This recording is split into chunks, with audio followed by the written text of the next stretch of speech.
واو. We are live. We are live. مطمئنی؟ Yes. Yes. پیسی گیمینگ شو. میلاد واتساپ. فکر کنم 24 ساعته دیگه دارم چیز میشم و استریم میکنم کلا توی لایو. آره. خب خوش اومدید به پیسی گیمینگ شو. دوربین من کدوماست؟ اونه یا اینجاست. پیسی گیمینگ شو. میخوایم یه سری بازی های پیسی رو ببینیم. بازی که نه. سلام فاطیما. بین فاطمه و فاطیما چیز بودم، دو دل بودم، ببینم کدوم رو بگم. واتساپ بکس من که اصلا دیگه خبری ندارم، فقط منتظرم ببینم این ایونت چی میگه بهمون، چیزی اضافه میکنه به اتفاقات، به معلوماتت اضافه میکنه یا نه. این چند روز به نظرم خیلی شلوغ بوده دیگه. آره الان دوباره زده 22 دقیقه دیگه، این تأخیر خورد. الان این کانت داون اومده دوباره. ما فکر می‌کردیم سونی دیر میکنه. این انگار بدتره. اینا زده بودن به وقت حالا اینجایی که ما هستیم 9:40 دقیقه. 9:30 بوده. 9:30 بود. شاید 9:30 بوده. آره کردن 9:40. حالا هم احتمالا میشه 10. یعنی میشه 10:30 به وقت ایران. آره 10:30 به وقت. میخوای تو این فرصت یه استوری چیزی بریم برای دوستان خود صحبت کنیم راجع به لست. آره میرم فقط من چیز کنم. من نوشیدنیم نمیدونم چی شد. بذار من برم بیارم. فکر کنم اونجاست. کجاست؟ اونجا گذاشتی؟ نمیدونم. میخوای اونجاست. اونجا دارم من میبینم. خب پس من میرم بیارم. آره برو نوشیدنی تو بیار. من از کادر دارم میرم بیرون. بذار خودم رو ببینم کجا. خب ما 22-23 دقیقه وقت داریم که صحبت بکنیم. دیگه خیلی خوردی دیگه حتما. یکی دیگه هم هست اونجا. 2 تا دیگه. دونه انرژیزا هست، یه دونه کوکاکولا. پس انرژیزا رو میذارم اینجا. خب بعد آره اگه میتونی بیا کمکمون. امروز یه خورده لستافاس رو رفته بودی میلاد. خیلی سخت شده و امروزم تنها بودم، نه تو بودی نه فاطیما بود و بازی هم واقعا به جای خیلی جذابش رسیده بود. ولی حالا توی پادکست میخوای بگو بقیه‌اش دیگه. آره. اسپویل نکن. نه اسپویل که نمیکنم دیگه. الان ببینن دیگه. اسپویل نکن. میخواید بین این که الان بری یه خورده مرسی ببینم بچه‌ها یهو اصلا تغییر ماهیت بدیم همین الان. ماهیت نیست، یه 20 دقیقه وقت داریم یه چیزی بذار بازی کنیم دیگه. استرونیر بیار ذره بازی کنیم. صداشو من میخوام بچه‌ها حس کنم. حالا پیسی گیمینگ شو یه بخش جدیدی از، حالا من اصلا نرسیدم راجع پیسی گیمینگ شو بگم. پیسی گیمینگ شو یه چیزه کنفرانسی بود که جدیدن اخیراً اضافه شده بود به در واقع E3 الکترونیک فری اضافه شده بود و لطفاً بیا. نه اینجا درسته. نه همین الان درست شد. خب نه این یه چیزای الکی فکر کنم. آره کانتر 1.6 زمینه. نه صدا رو من میوت کردم کلا. میخوای لحظه آن میوت کنم ببینم. میخوای آن میوت کنم چه خبره؟ یه چه خبره؟ سوپر میت بوی بازی ددلی پرمونیشن انگار. درسته؟ ددلی پرمونیشن 2. این چه بازیه؟ خیلی آشناست. نه ددلی پرمونیشن که نیست. بازیش که برای چیزی حالا من میوت کردم که آره منم گرفتم میگم چرا دوباره صدا که یوتیوب چیز نکنه ما رو. یه چیزی رو باید بکنم پاک کنیم. 2 تا نوشته داریم. 2 بار ما این فوتیج رو گرفتیم از چیز از پی سی گیمر. خب آره کنفرانس پی سی گیمینگ شو یه کنفرانس جدیدی بود که اضافه شده تو این چند ساله به ایتیری و حالا بیشتر اخبار توش اخبار بازیای انحصاری چیز بود، انحصاری پی سی و اخبار حالا سخت افزار مثلا آی بی ام اومده بود، اینتل می اومد و از اینجور چیزا. حالا یه سری بازی ها هم توش ریویل می شد، یه سری بازی هایی که فقط روی پی سی هن. ولی در کل یه خورده کژوال تر بود. مثلا ما چیز سونی رو دیدیم دیگه، کنفرانس سونی رو دیدیم دیگه، خیلی خشک و اینا یه خورده کژوال تر، یه خورده راحت تر میگیرن. خوش بود ولی خب همه منتظر بودن بازی ها رو ببینن، بازی هم جدید و خفن. اینا مثلا پی سی گیمینگ چه خیلی خودمونی هن و تو شوخی میکنن و یه حالت خودمونی تر داره به نسبت. حالا دوست داری که تیم توی این ایونت چه بازیایی رو مد نظر داری که مثلا لانچ بشه و انانس بشه که مثلا برای پی سی میاد، بازیایی که مثلا اکسکلوسیو سونی بوده؟ خب بازیایی که اکسکلوسیو سونی بوده و حالا دیگه در اومده دیگه میخواد بیاد رو پی سی، مثل بازیای قبلی که این اتفاق افتاده بود. مثلا جدیدن اتفاق افتاده بود دیگه، یه هورایزون بود. خب چیزم بود دیگه، چی؟ همون دف استرندینگ بود که حالا دف استرندینگ برای استودیو فقط پول ساختشو داده بود، یعنی قراره همون 505 روی اپیک اول منتشر بکنه، بعد حالا بیاد البته گاگ و اینا هم زده بودن فکر میکنم، هامبل باندل و اینا دف استرندینگو. آره ولی یکی از مهمترین بازیایی که از حالا کنسولا قراره بیاد رو پی سی، همین که خیلی هم عجیبه، چیز دیگه هورایزونه. ولی خب مثلا برای مایکروسافت این یه چیز عادیه، الان دو سالی هست که تمام انحصاریاش داره میاد روی پی سی، ولی خب رو پی سی میاد روی ویندوز استور میاد، رو استیم نمیاد. الان جدیدن بازیش رو استیم هم میاره، مثلا هیلو مستر چیف کلکشن هنوز کامل نیومده ولی فکر میکنم 1 و 2 اومده روی، یعنی 5 تا بازی توش مستر چیف کلکشن که 1 و 2 هیلو 1 و 2 فکر کنم اومده، تا آخر امسال قراره هر 5 تاش بیاد. از اون ور مایکروسافت خب خیلی راحت گرفته قضیه رو، ولی سونی نه. ولی خب سونی هم خیلی عجیبه. البته یه چیز دیگه هم این بود که بازی MLB هست، بازی بیسبال، اینا یه لایسنسش رو سونی داره، بعد میخواستن لایسنسشون رو تمدید بکنن. MLB بهشون گفته بود که شما باید چیز بکنید، میخواید لایسنس رو ادامه بدید باید روی پلتفرم‌های دیگه هم بیارید.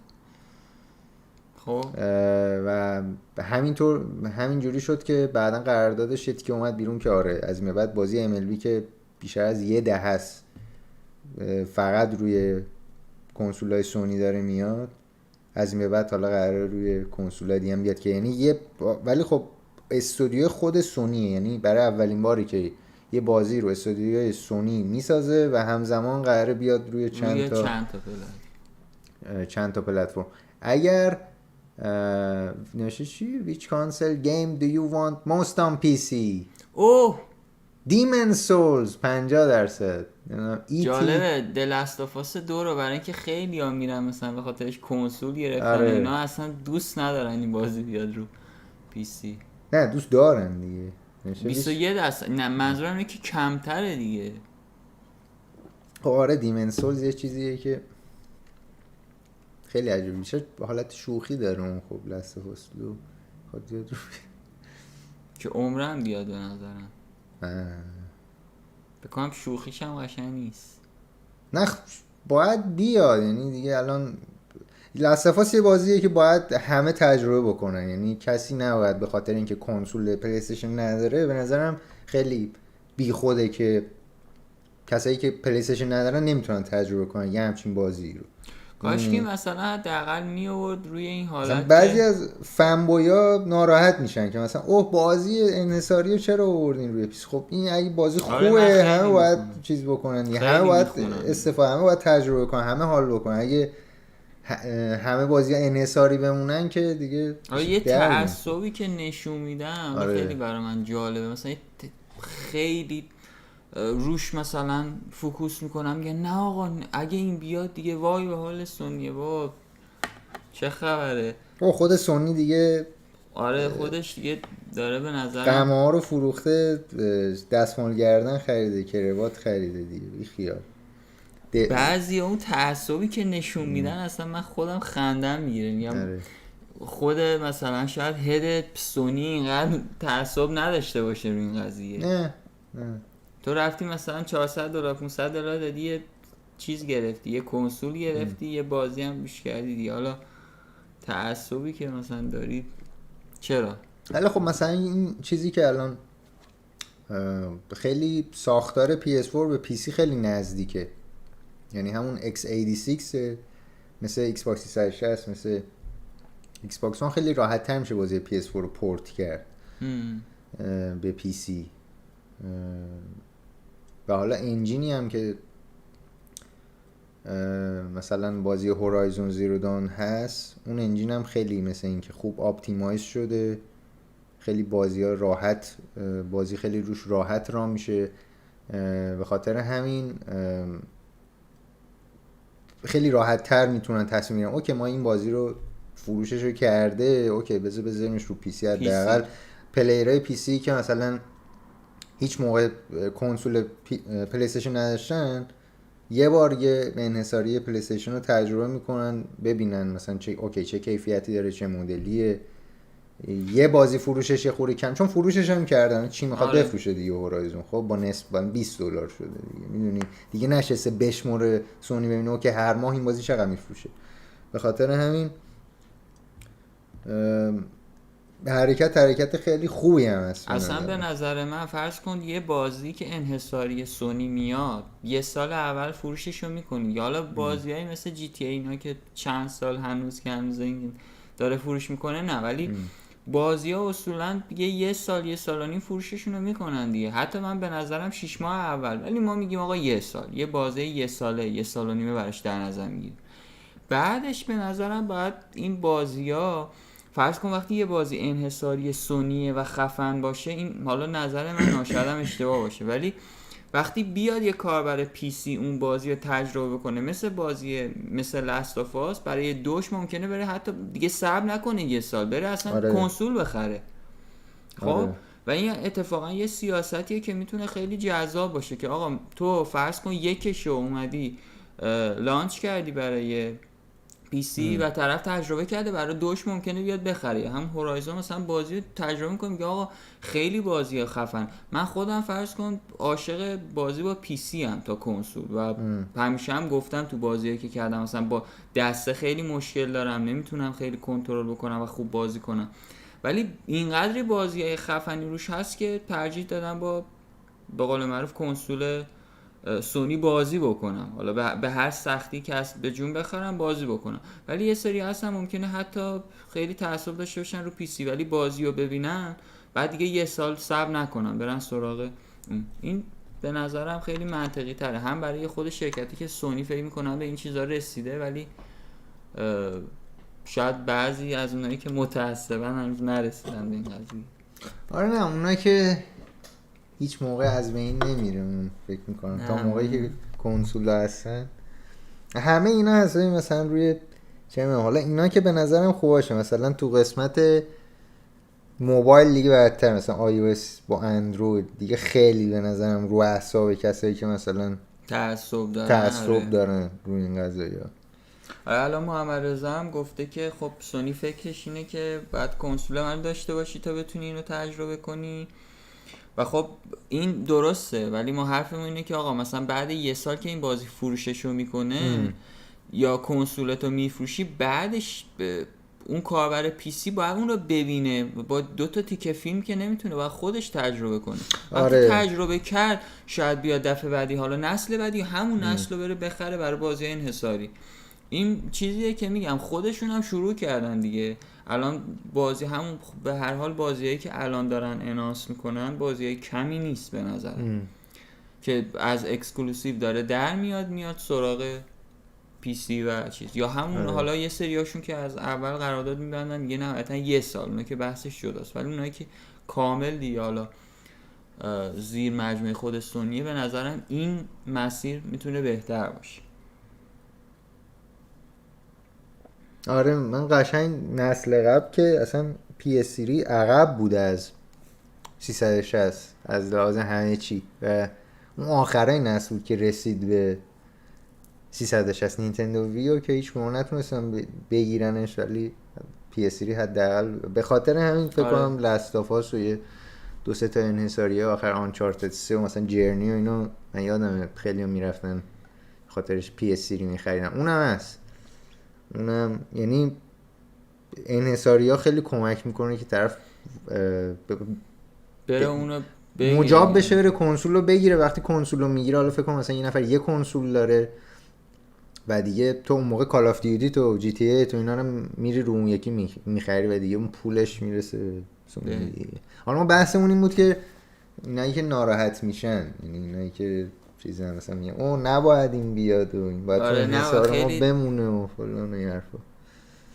آره رو اندروید آی او اس هم که گفتی حالا اشاره کردی اونم زیاده، حتی بین همکارا، یعنی کسایی که مثلا دیولاپرن من دیدم این بحثا میشه، مثلا طرف میگه او نه مثلا اندروید کار میکنه، میگه نه اندروید خداست، مثلا آی او اس داغونه، میخوای یه فایل بریزی نمیشه، میخوای فلان کنی نمیشه. و این نمیدونم بیشتر تو جامعه خودمون به نظرن اینا رو میبینیم، تعصبای بیجا رو برای دیگه هم دیدم از اینا رو. آره ولی چیزی که من مثلا فرض کن حداقلش اینه که از اون طرف مثلا خدماتی که گوگل و اپل به کاربرای خارج از کشور میدن باز یه چیزی تو یه تعصبی نشون بدی حق داری ولی به کاربری که داخل ایرانی هیچ خدماتی واقعا نمیدن و هیچ کدوم از اینا این تعصب خنده داره به نظر. یالا بالاخره یه برند و یه سری فن بویاد راجع همه چی فن بوی هست. فن بوی گوگل هستم، اپل هستم، فن بوی. آره فن بوی. آره اینا رو یادتون باشه، اینا ضبط داره میشن. فن بوی گوگل و اپل و دیگه کلا من به شخصه با هیچ کدوم شرکت‌ها مشکلی ندارم. هر کدومشون که یه کاری کرده باشن آدم باید دنبال کنه، کار خوبی که کردن باید دنبال کنی، کار بدی هم که کردن باید بگی. مثل اون گوگل رو بخوای شاخ کنی بعد نگاه کنی گوگل هم گوگل پلاسش نابود شد، استدیاش مسخره است. خب خیلی چیزا داره گوگل که گلس ولی یا مایکروسافت مثلا نگاه کنی ایکس باکسش خب خداییش اون موقعی که برای 360 داد من خودم یادمه بیشتر دوستام 360 داشتن، یعنی میگفتن آقا پی اس 3 میگفت برو بابا پی اس 3 چیه، همینجوری میگفت. آره واقعا. حالا بین پپسی کوکاکولا پپسی کوکاکولا هر دوشو دوست دارم، هر دوشو بیشتر کدوم کوکا میخورم. ولی اگه مثلا پپسی هم بود ویوالا پپسی میگفتی. آره ولی حالا این که میگی نسل اول پلی استیشن من انقدر عاشق بازی پپسی بودم که نه پپسی من خیلی بازی میکردم. 5 دقیقه دیگه داریم تا پیسی گیمینگ شو شروع بشه. دیگه این جنگ بوده دیگه، از پپسی و کوکا بگی تا هر چیزی. دقیقاً درسته. دیگه چه جنگایی داریم تو اینجور چیزا؟ اسنیکرز یا تویکس؟ اینا سریع بگو. خیلی رم. اسنیکرز. بی ام وی یا بنز؟ نایکی یا آدیداس؟ آدیداس. البته من همه این برندایی که میگی دوست دارم. وندیز یا مکدونالد؟ نه دیگه اینا باید اینا رو باید چیز بکنی، اینا رو باید تو ببینی که من میخوام بدونم که تو کدوم سمت تاریخ هست. الان این دوتا که گفتی من تونستم وسطش KFC هم بگم. KFC ها؟ آره سرهنگ.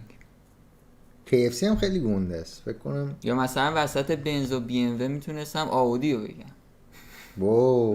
گزینه هایی که داری میذاری آپشن. یا من خودم که هیچ علاقه به هیچ کدوم ندارم، همینجوری گفتم بنز و بی ام، چون مثلا پرطرفدار. به پرای چی؟ پراید با چی آخه؟ پراید با سمند.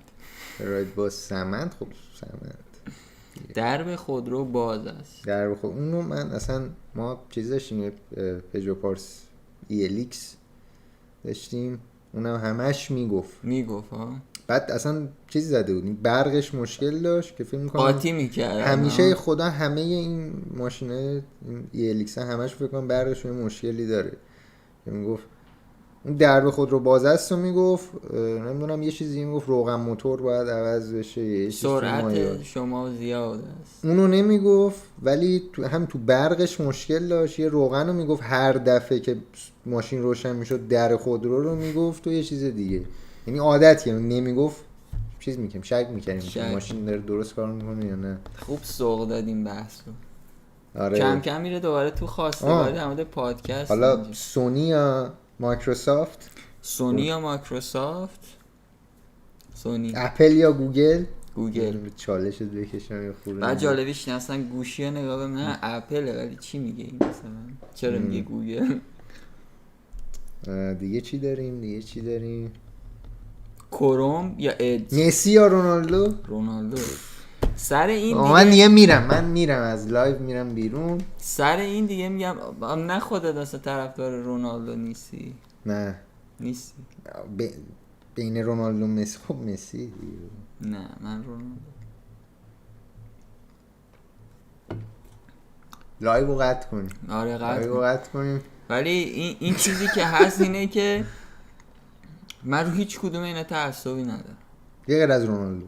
نه اونم نه تعصبی ندارم. یه علاقه ایه که آقا من رونالدو رو خوشم میاد از مسی بعد. نه که من سوال ازت پرسیدم همه چیز بود جدی بود کاملا و تعصبی بود. نه تعصبی یعنی اینایی که گفتی دیگه همه این رو همه اینا تعصب داری تو. نه اصلا همچین اشتباهی. چرا من هیچ تعصبی به هیچ احد و ناسی ندارم به غیر از اینایی که الان انتخاب کردی. دیگه چه چیزایی داریم؟ چه دیگه دو تا چیز گنده داریم مقابل هم.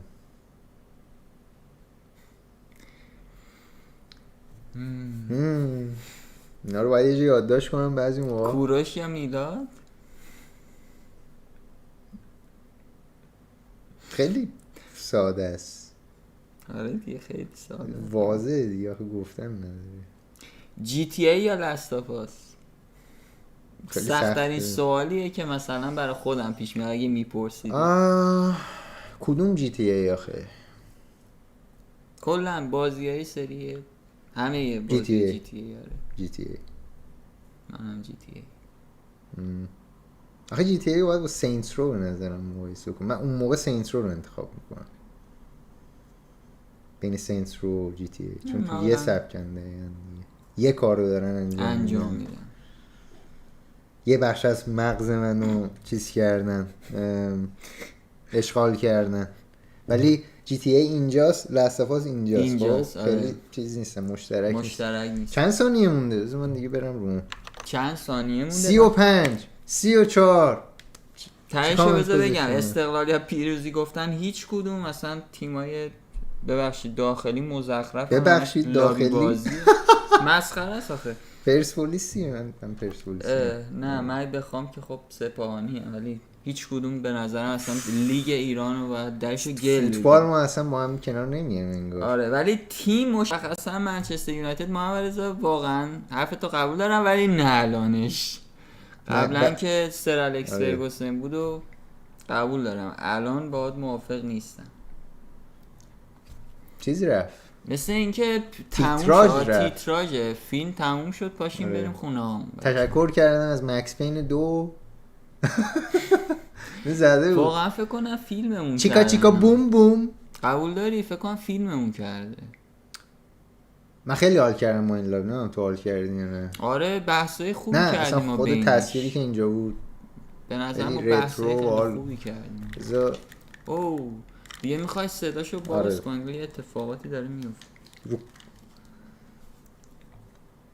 حالا اگه صدای خورد کم بود به من بگید من یه حرکتی بزنم. نه من خوشم اومد از این.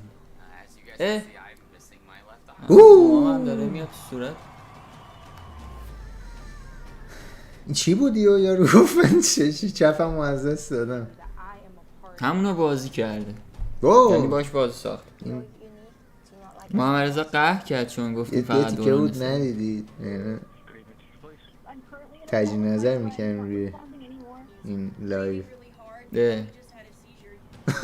بیا محمد رضا لایو فکر کنم فانه بیشتر، شاید از منچستر هم نشون بده. آره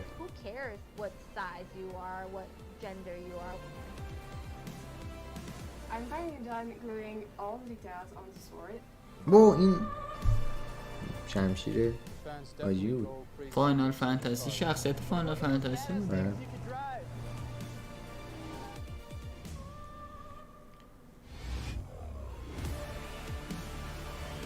Gets real man, gaming gets real. Totally game. It's real. پیج فیسبوکش مثل توتالی گیم.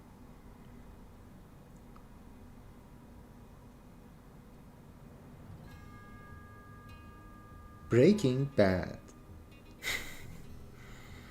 الان 80 داره ببین نشون میده یا نه؟ یه کیفیتش انگار پیکسل است. خود اون ویدیو بود، خود اون تصویر رو دارم. این چقدر شفاف تر بود. یه تیکه خودمون بود انگار. امروز 13 ژوئن.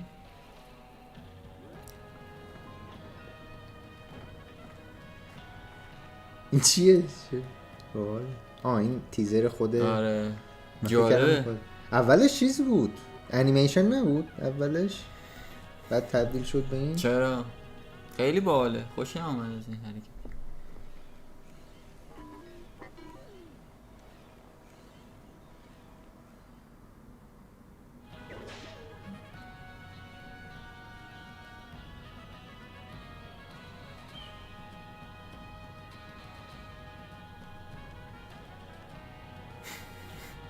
تایو بزرگ شد.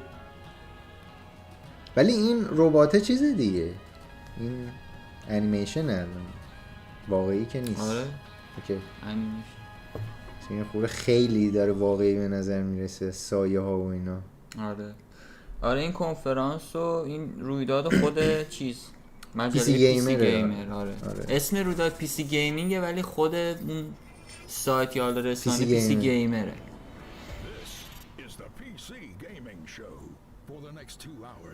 Two hours. اوکی یه خورده چیپس و اینا برده بیا.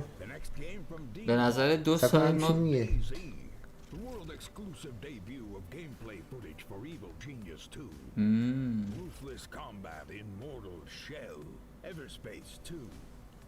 Epic battles in a total war saga. Troy. Torchlight 3. Torchlight 3? Next chapter of Elite Dangerous Mafia Definitive Edition. A look at New World, Amazon's upcoming open world MMO. Why hello there PC Gaming Show. This is Greg Miller just borrowing your broadcast for a moment to say that later on I'm going to reveal one of my favorite franchises that's coming to PC for the first time ever. If you can name this tune, maybe you'll recognize what it is. See you later at the show. گرگ میلر رو من خیلی دوست دارم. کانال Kind of Funny Games.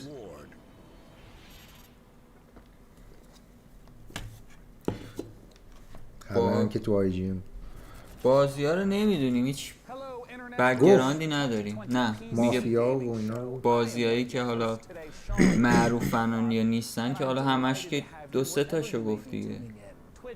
فعلا مافیا معروفه. اونا که حالا سورپرایزی نبودن، حالا شاید یه سری سورپرایز هم دارن. آره حالا ما تا جایی که ببینیم جالبه نگاه میکنیم. آره Before we get into that, though, I want to take a moment to address the ongoing situation in America. While we're glad to be showing you some games today, there are many, many more people fighting for something far, far more important.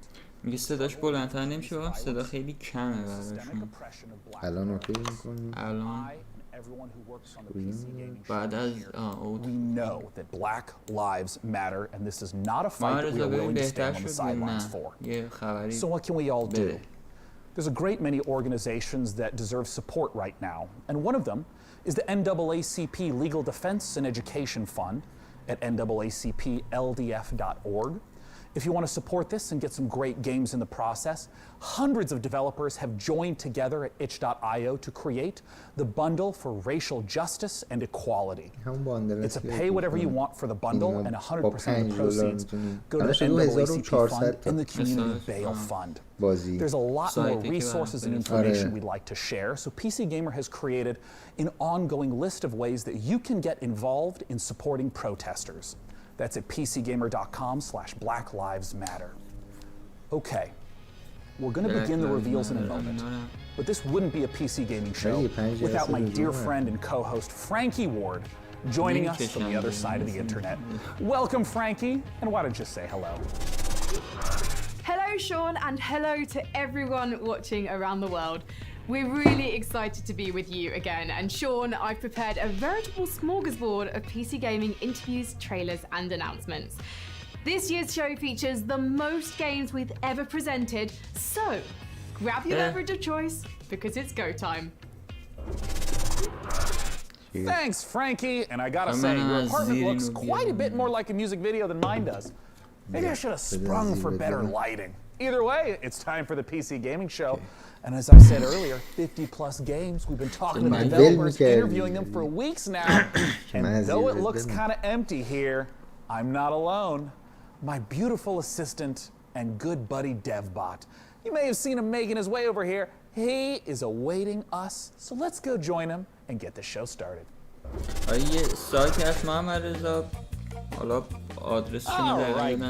itch.io itch.io به توش یه چیز داره یه حالت چریتی ماننده 1500 تا بازیه که حالا مثلا دیولپرای حالا سیاه‌پوست هم توشون هستن ولی بازی‌های کامل هم هستن. یه سری بازی‌ها رو بتا، یه سری بازی‌ها روی آلفا، یه سری بازی هم کلا پابلی شده آماده است. الان رسیده به 1500 تا، مینیمم چیزش هم $5. یعنی با $5 میتونید صاحب تمام این 1500 تا بشید. از طریق خود سایتش هم یعنی دانلود میکنه. لانچر داره ولی نیازی به لانچر نداره فکر کنم، چون من همینجوری مستقیما خود سایت دیشب یه دونه تست کردم. پس $5 دادی یا شاید بیشتر هم دادی نگفتی؟ یالا خواهی ریا نشه. آه چه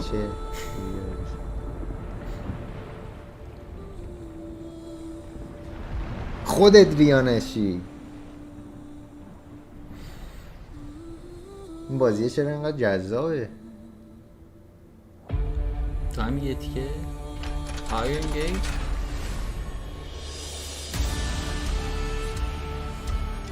گرافیک 2000 جدی چرا این بازی اینجوریه؟ به نظر دیگه اصلا این سبک بازیه و با این گرافیک کسی بازی میکنه چیه؟ آخه نه این احتمالا یه بازی قدیمیه. یه تکسچر رو ببین، تکسچر مال سال 1995 خب همون دیگه.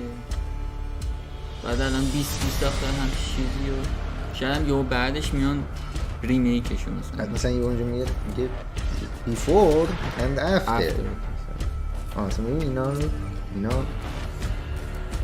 کیفیت جدیده این نورا برای موها نیست. چه بازیه؟ تو آیدیایی داری؟ من نمیدونم. بذار اینجا توییترم باز بکنم که لایو بخونم.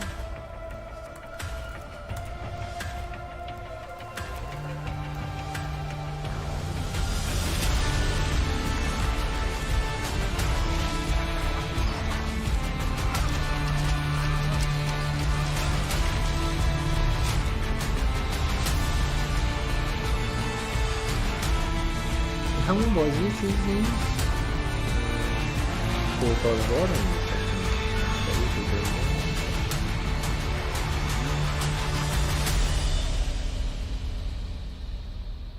والهایم درسته؟ آره. The next game has been in the works for quite a while and is just about to come out.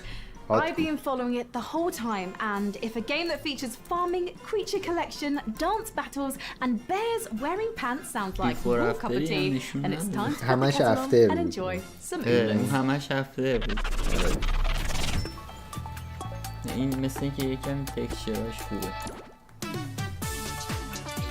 فقط گروه سنی شو و بعد ببینیم.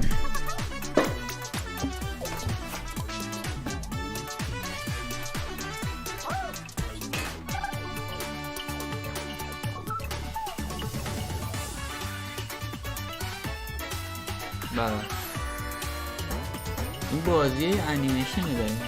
فکر می‌کنم این چیز حالا حالت آنتراکشه فکر کنم. ولی خیلی کار برده فکر کنم احتمال بازی هست. حتی به واتام نمیخوره. اون واتام تقریبا همین شکلی شخصیتش این شکلی نیست. چیه جدی این؟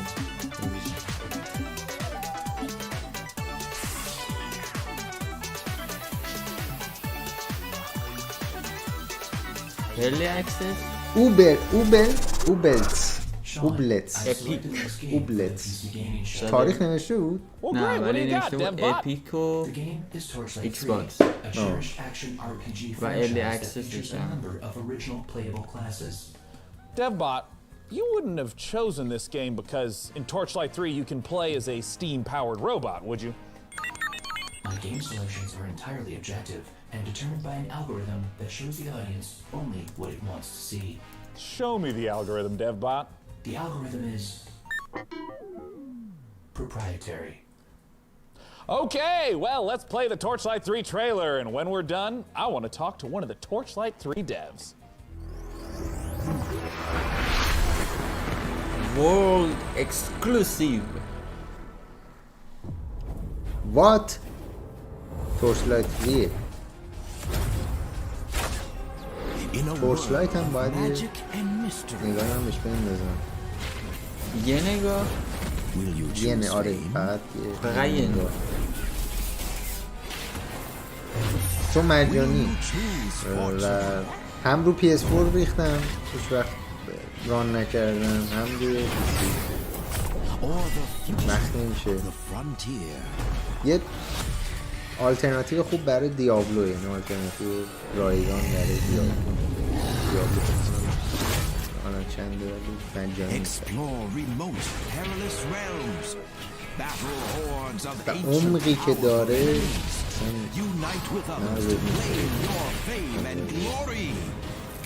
آپگرید کردن. Torchlight 3, your legend awaits. Now available on Steam Early Access. Oh, DevBot, please connect me with one of those developers. You got it, Sean.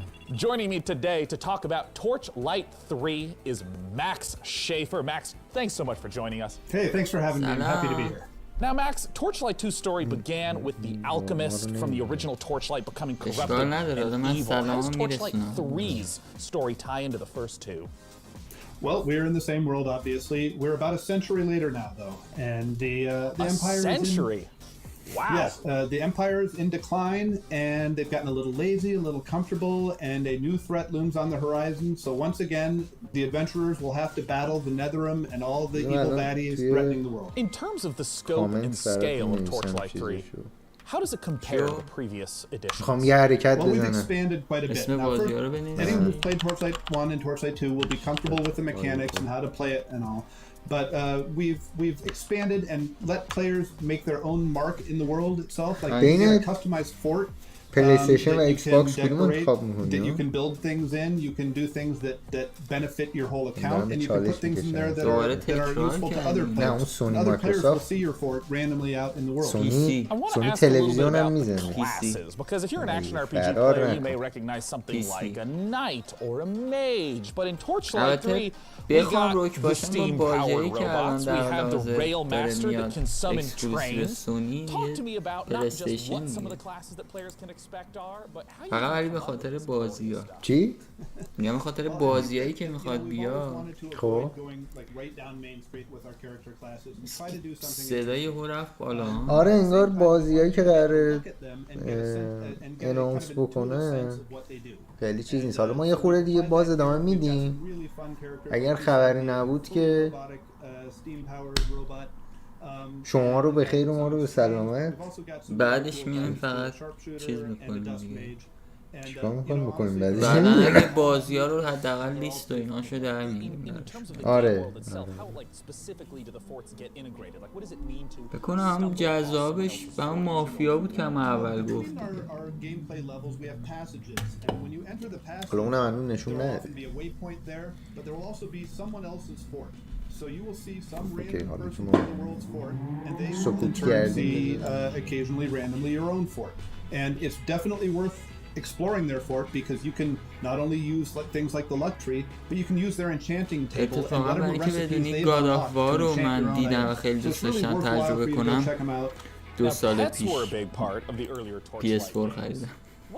تجربه کردی حالا یا نه؟ آره ولی تمومش نکردم. نرسیدم. ولی میدونم تو نظری خاصی در موردش نداری. چرا؟ داستان خیلی داستان نداره. بازی گیم پلیش خیلی خوبه ولی کی هم شد فان برعکس فان داستانش خیلی یادم اینجوری من شنیدم از حرف میزنن فان برای یه بازی گاد آف وار فان خیلی زیادی خوبه داستان. چون لازم نبود گاد آف وار هم داستانش خوبه. خواهی فیا خالد ازش بریم. فیا خالدون کریتوس رو میخوای بریم برو اگه جورت بری که خیلی سخت.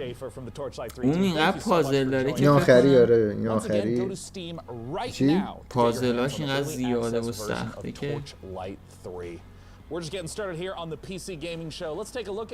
کرواته حال کردیم قبول داریم و الان داریم توی بازیای پیسی همش نموده همش داریم نموسیم یه خود راجع پیسی حرف بزنم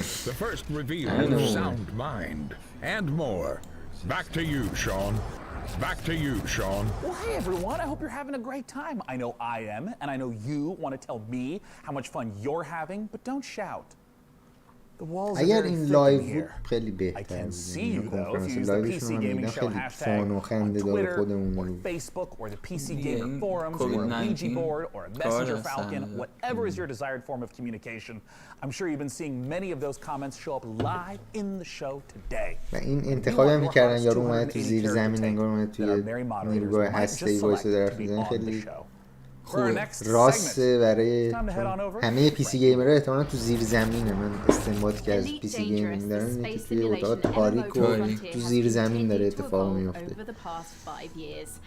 Set in a one-to-one recreation of our actual Milky Way galaxy, players forge their own path, build and break alliances, trade, fight and earn the rank of elite. Join us as we journey into the next era of Elite Dangerous, set to take a giant leap once more. نگاه عاقلا در صفحه‌ای کرد لحظه آخر. یعنی که من دیدم تریلر رو شما هم ندیدید. ما هم می‌بینیم الان. پری آلفا این انجین فوتج این قبل از آلفا تازه بعد از آلفا بتا اومگا دیگه اومگا دیگه فول ریلیس فکر کنم توی الفبای چیز یونانی نه اینجا دیگه قرنطینه تموم شد دیگه مهارزه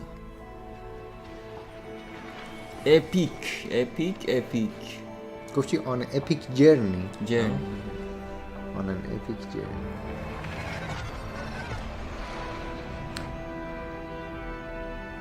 خیلی دنجرس هم یه بازی چیزه واقعیت مجازیه. چی؟ بازی واقعیت مجازیه توی وی آر. حتی فکر کنم بدون چیز هم میشه بازی بدون. Joining me to talk about the next chapter of Elite Dangerous is Piers Jackson from Frontier Developments. Thanks so much for joining us, Piers. Oh, you're welcome. It's good to be here.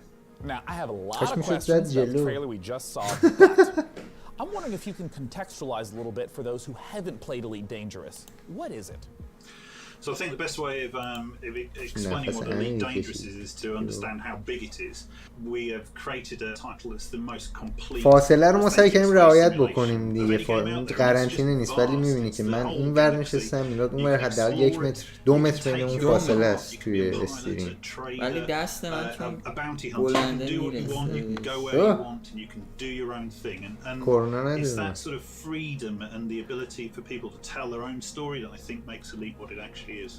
از برادر اینجا اینقدر گرم شده دیگه هر ویروسی بوده مرده.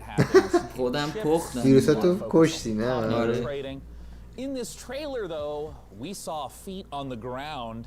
دو روز دیگه اومدن گفتن این بازی استریم کن دیگه شک نکنید از بس که ما داریم شدیم استریمر دیگه 5-6 ساعت در روز داریم استریم آره حالا شانس آوردی چیز نیست ایتیری نیست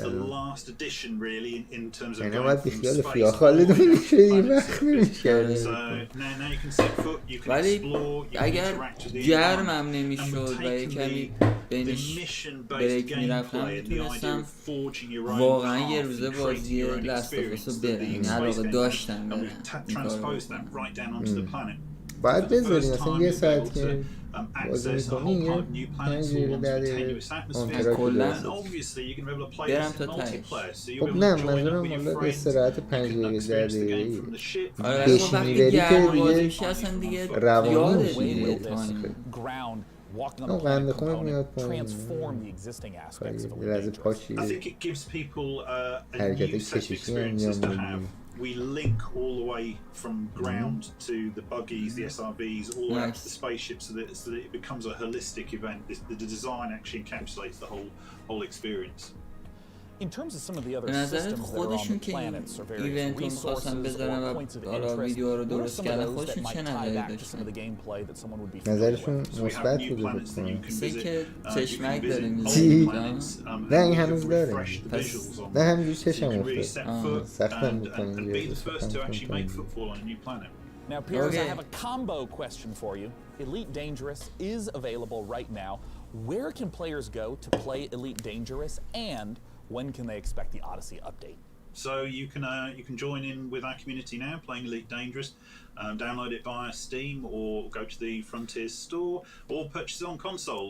We have many people playing. آره میگه تازه اتفاقا فردا کار سختی در پیش داری به یکی امید بده الان انرژی بده نابودمون کرد کامبتش الان کجا بودی من نفهمیدم همونجا با یه جا بودی آسانسور میفته پایین من میفتم باید زیر آب برم یه تیکشو دو تا تیکشو فهمیدم رفتم الان ببینم چجوری برم میخوای عوض کنیم ادامه بدی فکر کنم سنگین تر بشه Maybe you saw me host the Gorilla Collective live stream earlier today. شاید حالا جذاب ببینیم مافیا شاید I'll give the PC gaming show back to its usual host in a moment, but I couldn't let anyone else announce this next trailer, which is a game near and dear to my heart. توییتر بنویسم Are you kidding me?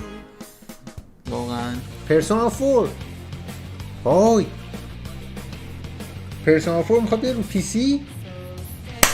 Not available on Steam. همین الان لحظه واقعی شد خیلی جدی برخورد کرده حتی این فکر کنم قبلا خبرش اومده بود الان که دارم فکر میکنم یادم میگه انگار قبلا این چیزی شنیده بودم ولی نایس واقعا ببینم هنوز هست الان Persona 4 Golden is وای available پرسونا now 4 on Steam. فقط روی چیز گیر کرده بود روی پی اس 3 Persona 4 Golden is a گیر کرده بود masterpiece, ladies and gentlemen. The story, the action, چیزم the فکر characters. نمی‌کنم This is اومده بود something you have to go get right PS4 now. It's been awesome to see Atlas Games make their way onto the بزنم PC. هست Glad روی it's استیم finally here. Anyway, I better hand the show back over to Sean before he gets mad at me. See you later, PC gamers. Well, چیز that نیاز was داری؟ weird. I thought this live stream was supposed to be secure. I'm analyzing the security breach now, Sean. I'm not sure what could have happened. همین چه جالب همین 26 دقیقه پیش اومده Well, روی all right then. استیم While we get this خیلی sorted out, let's head on over to چه حسی با $20 خب بازی می‌بینیم مال 2012 زده بود coming to PC, قبل‌تر PlayStation 5 فکر and کنم. Xbox Series X early next year. حتی نسخه چون PS2 هم بود. گلدنش 2012 اومده کجا؟ توی ویکی‌پدیا هم اول سرچ کردید. گلدن آخه حالت کامل تره. پرسونا 4 عادی مال زمان PS2 آخرین بازیایی که بوده که رو PS2 اومده، یعنی بعد از اینکه PS3 اومد این اومد رو PS2. فکر کنم چند سال PS3 اومده بعد این اومد رو PS.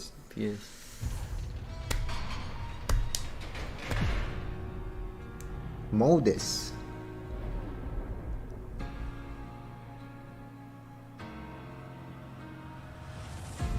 هر موقع خواستی بگو تمومش کنیم سویچ کنیم. تکسچر بازی رو مثلا نگاه میکنم کفم میبره، یعنی فکر میکنم قشنگ مال 2030 سی؟ آره 2000 والا یا سه سی بخوام در حد کنایه بگیم بعد 2030 بگیم. الان سوژون میشه واقعا آخه چیه به نظره تو این نسل اصلا دیدن اینا. البته من خبره قبلش رو خیلی دنبال نکرده بودم که ببینم تقوا از این چی بوده، خیلی از این کنفرانس.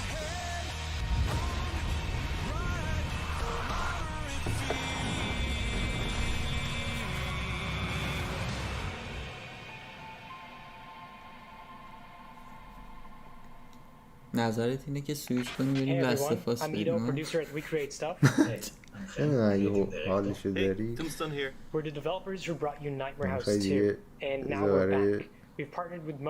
فردا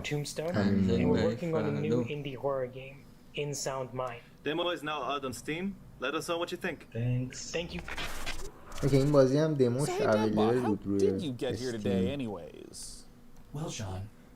لینکشو بذاری خود استیم هم انگار میشه دیگه.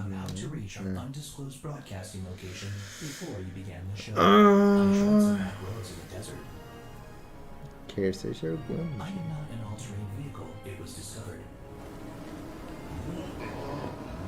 اوه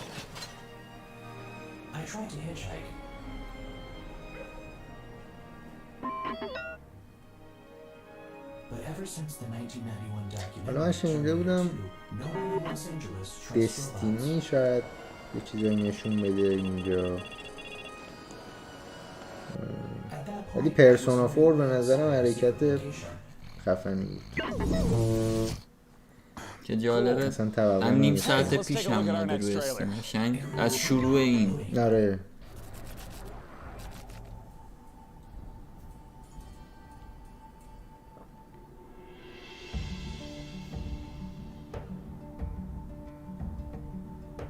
تورچ لایتس هم خوب بود.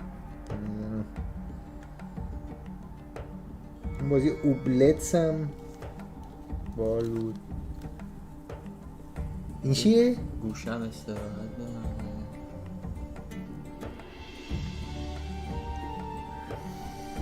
تو مایه چیز فورتنایت و ایناست که مایه بپرید پایین. این بازی عربی نوشته انگار اسمشو چیه؟ کینگدم یه من خوندم. چی کینگدم؟ یه تاه اونجا ته دسته پری اوردر نام. برو هیچی ازش هم الان نشون نداد از این بازی چیو بره مثلا جوراوار داری یا It's Dwarfheim, a cooperative RTS, where up to 3 players can split up the work of building, mining, and fighting, working together to build defenses, machinery, and traps, train armies to fend off deadly trolls and rival clans. The Dwarfheim demo is live right now on Steam. Let's see what the game is like. مورتایم بود اسمش؟ ولی خب این یه بازی اسم قبلیه رو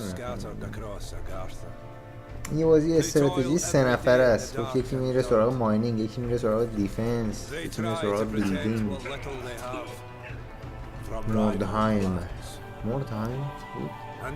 اینم دموش الان بده. حتی هر چیزایی که دارن انانس میکنن الان هست. اینش حداقل جذابه. که آقا میگه این بازی الان میبینی همین الان هست. میبینی؟ این حرکت هم باحاله خدایی. آره یه هم بازی داره میگه ببین هم موقع میتونی به غیر از یه دونش که نوشته بود که پری اوردر سامره یادم سامره ولی این هنوز نیست. بقیه همه اوبلت نبود الان اولی ولی بقیه همه یا دموهاشون بود یا خود بازی بود.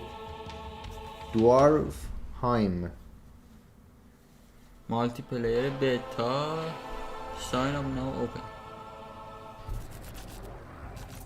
Thanks, Sean. And now let's take a look at the lineup of games and game updates coming from indie publisher New Blood Interactive.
چیه؟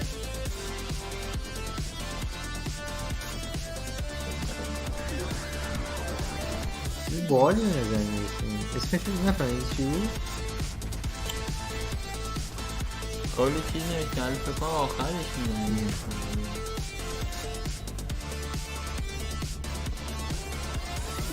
این جدید آن داست چرا نوشته بودم؟ نه باید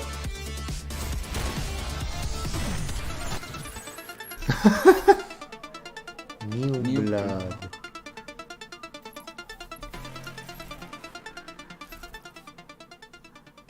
We hate that money. خیلی خفنه. New Blood Games. That's quite a lineup from New Blood, and with us now is the New New Blood Blood isn't بازی CEO, نمیده Dave Ostrey, to talk about it. Dave, what the hell was that all about? Yeah, so we got چند تا بازی بود همه رو فیلی کرده بودن. شاید بخیر فکر کنم رفتی من گفتم آره دیگه دید که مثل این که بازی ها ازش خیلی جذاب نیست. A medieval now with RTX, DLSS 2.0 is coming, maximum action. ولی من اینو حال میکنم خیلی حال میکنم. حالا داره بازی داره توضیح میده. Why not? Check that one out. 16 player co-op. It's crazy. It's like the thing in space. 16. Faith, of course. If you don't know about Faith. Now you know. Ultra Kill, our new retro shooter with style. If you like games like Devil May Cry and Quake, that's what that's about. And then of course Gloomwood. If you like games like Thief, System Shock, Resident Evil, then I think Gloomwood is definitely the game for you. Where can we go to learn more? So you can check out Dusk at notfortnite.com, Hexen.com, Maximum Action at shootyboom.com. خیلی خوبه این دامنه. At deaderspace.com, that's deaderspace.com. Faith at GaryLovesYou.com, Ultra Kill at DevilMayQuake.com, and then of course Gloomwood at ThiefWithGuns.com. Yeah, that's all we got. 6 games, you can play them all right now. We love you. And we hate money. Thanks, Dave. Let's see what Frankie has for us. خیلی خوب بود. آره خیلی حرکت Thank تمیزی. you, Sean. Now tell me, PC gamers, have you ever wanted to rewrite history? Not your browser history, that's easy and absolutely vital, but how about something grander, like discovering America, mastering flight, or inventing the computer a couple of hundred years earlier? Humankind is an upcoming historical strategy game where you'll be combining up to 60 different cultures to create a civilization that's as unique as you are. And as with all of their previous titles, Amplitude is asking the community to participate in the development of Humankind to help make it the best game that it can be. Let's see how they're inviting PC gamers to help build this worldly game.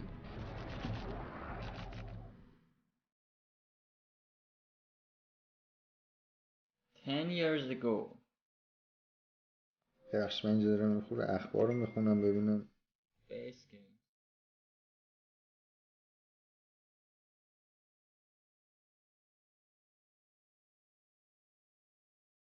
Now, get ready to level up our next title.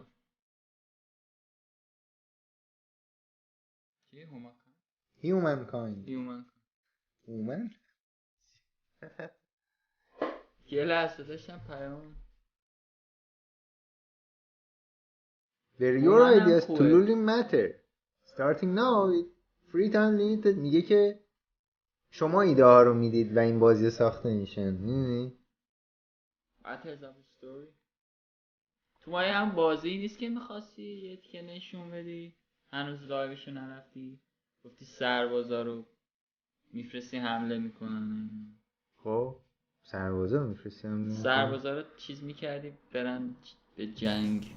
یه بازی بود میخواستیم تو لایو بری تیکش رو نشون بدی چند روز. نه اون که اصلا این استراتژی بازی خنده. نه بعدی میگفتش که شما میگید چجوری بازی ما همونو میسازیم، نه که بازی آماده است و هر کار میخوای بکنه.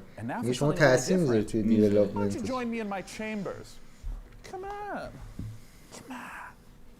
این Of all the subcultures and communities that make up PC gaming, modders have arguably had the biggest impact. My next guest is Dean Hall, a designer who started out as a modder and eventually helped lay the foundation for two of the most popular genres on PC, survival and battle royale. Let's take a look at the next game from Rocketworks revealed here on the PC Gaming Show. It's Icarus. World exclusive.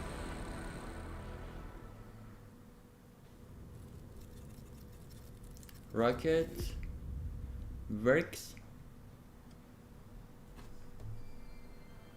بازی ها رو داشت نبود؟ نه جان؟ چی؟ Rocketworks بالاخره یه بازی که یه کمی گرافیکش به الان بخوره داریم میبینیم. اینو نایس. این بازی هم فکر میکنم رو الان تازه اومده رو استیم، رو اپیک بود. این مدل برات یه کمی آشنا نیست؟ نه چه مدل؟ که فورتنایت باز نیست. فورتنایت چیز میزنی میری بالا هم انیمیشن رو بودن داشت. نمیدونی؟ یه خبرم حالا تو پادکست راجبش حرف میزنیم دوشنبه. چند تا بازی کراس پلتفرم شدن، یعنی نید فور اسپید و نومنسکای، ایکاروس اسم این بازی. اولش چیزی که نوشت و من خوندم دیگه. ایکاروس سروایو ایکاروس .com. Joining me to talk about Icarus is Dean. خیلی خوب. همش خوب بوده، یعنی مثلا زده بود که کویک میکرای، دیویل میکرای، همش عالی بود به نظر. خب نات فورتنایت خیلی عالی بود. تعجب میکنم چیزی بازی بوده.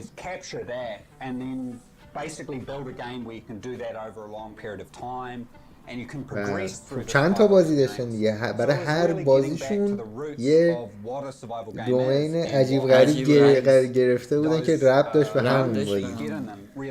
خب نات فورتنایت فوق‌العاده بود. If I just open up the game, do I start out on the ship itself? If you think about the orbital station as your apartment in GTA, you can invite your friends in and prepare for what we call a drop. And then you select a prospect. And the big challenge of the game, and the way to fail it, I guess, is to run out of time on the drop. Let's say I'm on a 30-minute mission. I have a particular resource I've set out to snatch up. How does the gameplay of that 30-minute period differ from other survival games?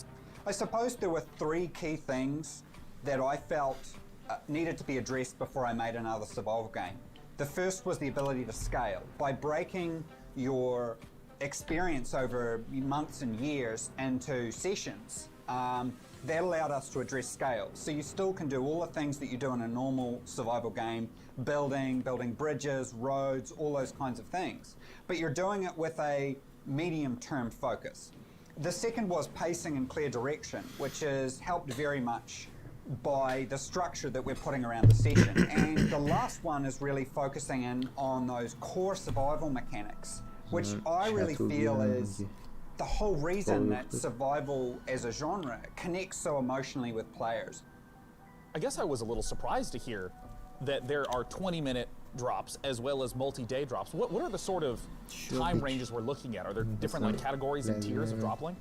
Yeah, so it really depends on your level as you progress through the game. So early on, we're really just introducing you to more safe environments. So say a daytime drop that only lasts 20 minutes.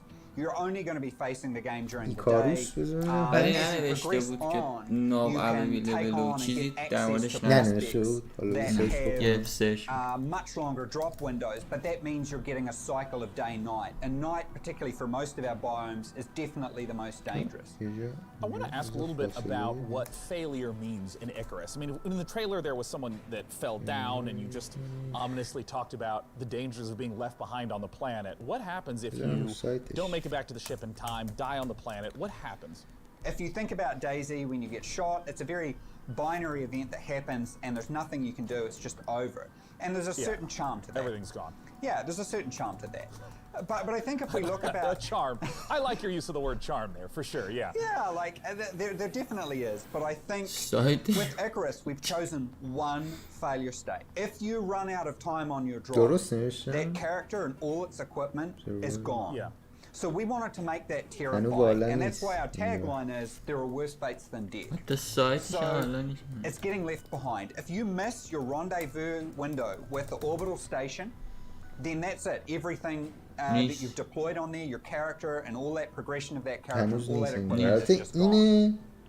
And that's our one failure state. If you run out of oxygen, someone can come and revive you. If you get attacked by this particular animal damage, someone can heal you. But if you run out of time, it's over. I'm curious, I mean, there's so many elements, there's so much ambition. I know there's a lot of PC gamers that maybe feel like you abandoned DayZ, other projects. What do you have to reassure those people that you're committed to Icarus? Well, I think a big thing for me is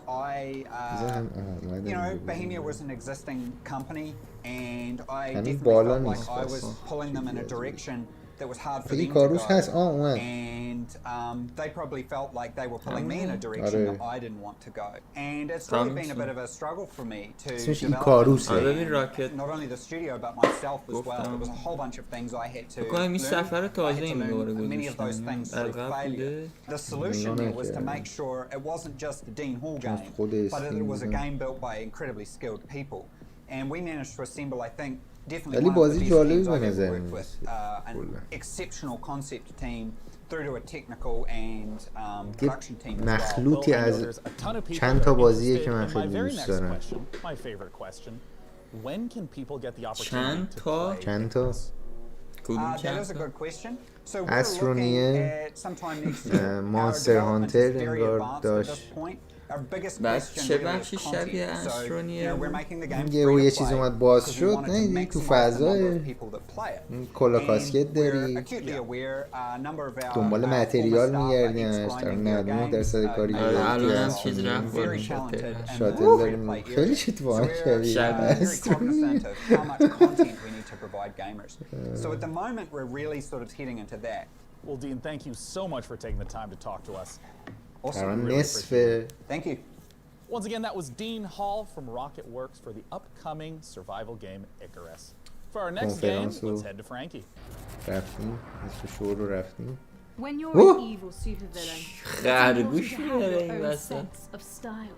اینو خرگوشه نه؟ یش میگن گینه پی ولی گوشاش یش میگن خوک گینه ای من در یه مدلی از خرگوشه خب گوشاش خیلی کوچیکه ولی دهن چیشش اینه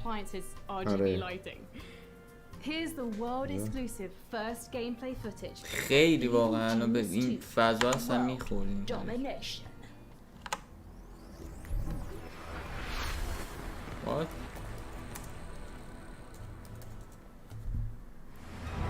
آره همین گیم اپیک.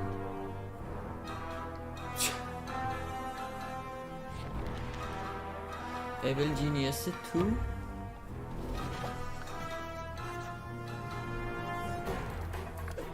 استراتژی دیگه با بازی استراتژی حال میکنی؟ خیلی بستگی داره در چه حدی باشه. مثلا این بهش میخوره با حال باشه. تو هم مایه هاسپیتال هست چی بود بازی که وقت نکردم برم و سختم. 2 پوینت هاسپیتال؟ آره چون بعد کمی دانسته های پزشکی هم میدونستی ولی این هم به نظرم باحال. آره این به نظرم تو داری میری که ورشکسته کنی. آره در واقع میدونی مثلا مأموریت میگیری که داری ورشکست کنی اونجا رو. مثلا من ایکس کامو خیلی دوست دارم. خب مثلا با تو ما اگه بخوام آخه استراتژی ترم یه کلمه خیلی کلیه مثلا چنم استارکرافت و مثلا من اصلا حال نمی‌کنم. مثلا بازی سی و آره دیگه آره ولی مثلا سیتی اسکایلاین سیم سیتی به نظرم خیلی حال میکنم با من. به نظرم خیلی حال میکنم با من. یه چیزی هم بگم کسایی که تازه لایو رو میخوان ببینن بدونن که هیچ چی رو از دست ندادن از نظرم. چرا به نظرم خب چون میتونم دوباره ببینم اویل جینیس تو ببین. آره خب تکمیلش گادفال همون گیم پلی ازش نشون بدن. اولین بازی که روی PS5 اوکی شده بود. دقیقا اومدم بگم اسمش آشناسی بودیم.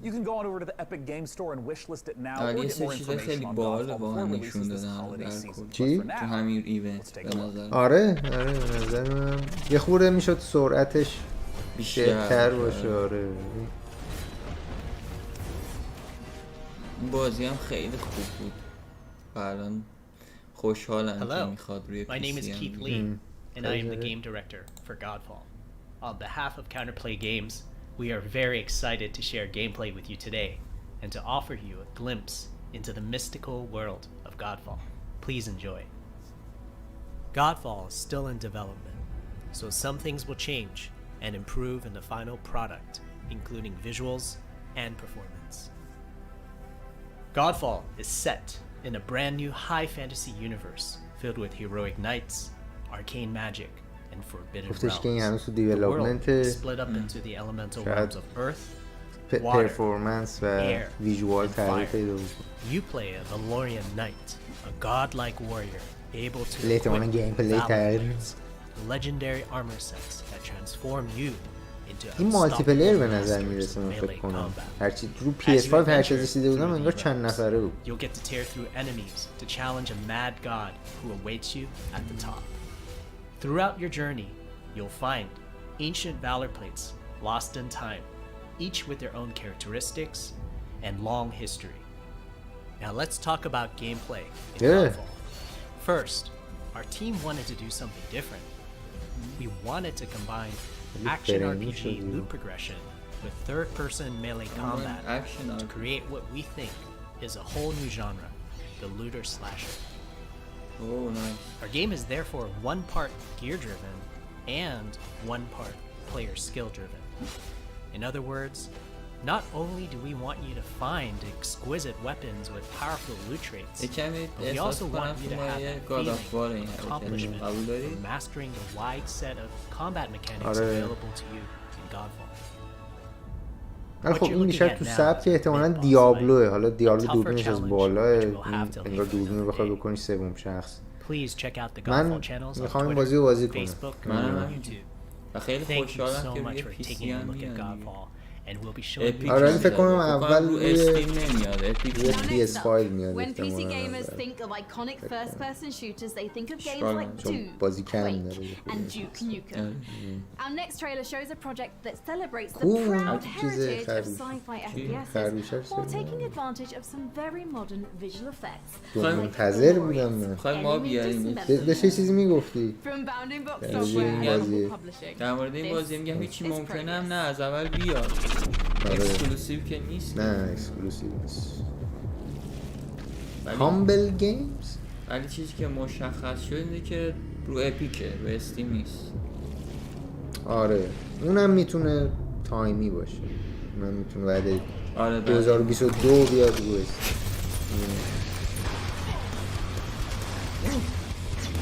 دوباره رفت تو دوران 2030. دوم چیه؟ هم دوم هم نیست؟ دوم اترنال رو نمیم چرا من نرفتم بگیرم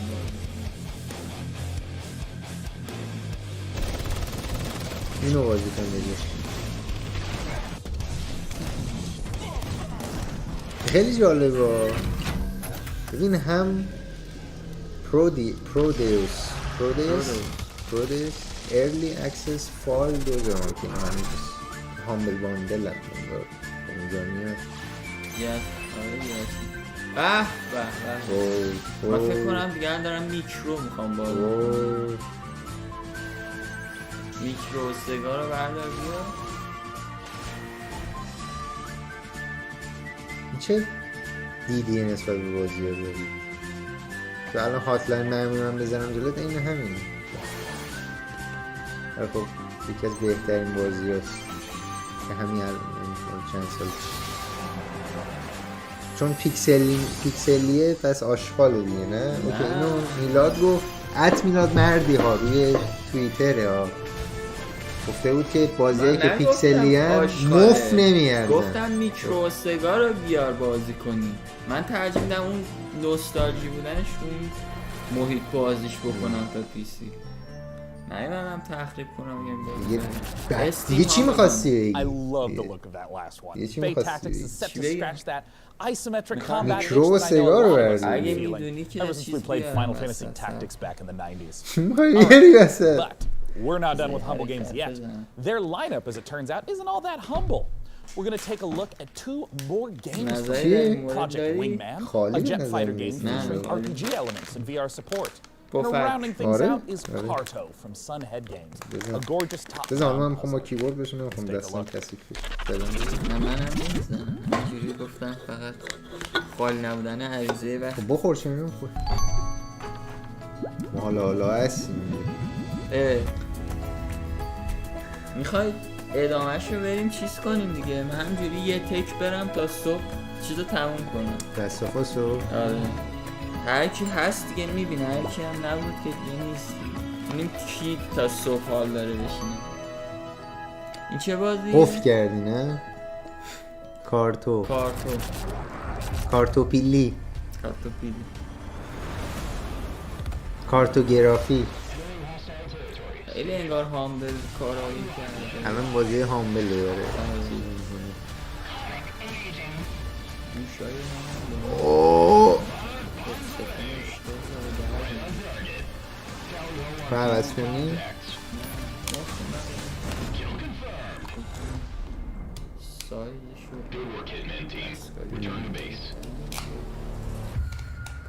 که بازی اگه شما میخواید بازی بسازید و میخواید که میلاد خوشش بیاد پس حتما یه کاری بکنید که گرافیکش بالا باشه. میلاد خیلی چیزای دیگه با آنریل انجین 5 هم بسازید. با آنریل انجین 5 دیگه چیکار کنم؟ آنریل انجین 5 بسازم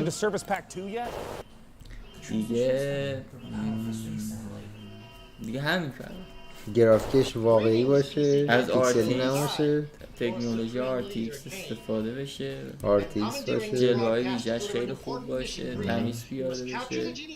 تمیز پیاده بشه. اینا رو یادداشت کنید. اینا رو به انگلیسی باید بگیم که دیولپرهای خارجی اعمال کنن. من دیولپر خودمون رو دارم میگم که الان کسایی که دارن بازی میسازن اونا رعایت میکنن. خب بگو، نمیدونم خیلی تو سرت چی میگذره که رو بگی. توی لایوهای بعدی یه سری دیگه‌شو میگم. ولی این آژیره که داشت میزد منو یاد یه بازی انداخت که اونو حاضرم فیها خالدونشو برم. چه بازی؟ های 2. من نرفتم هیچ موقع. آره های 2 خیلی. من اون موقعی که های 2 بود اصلا بازی نمی‌کردم، یعنی ول کرده بودم دیگه.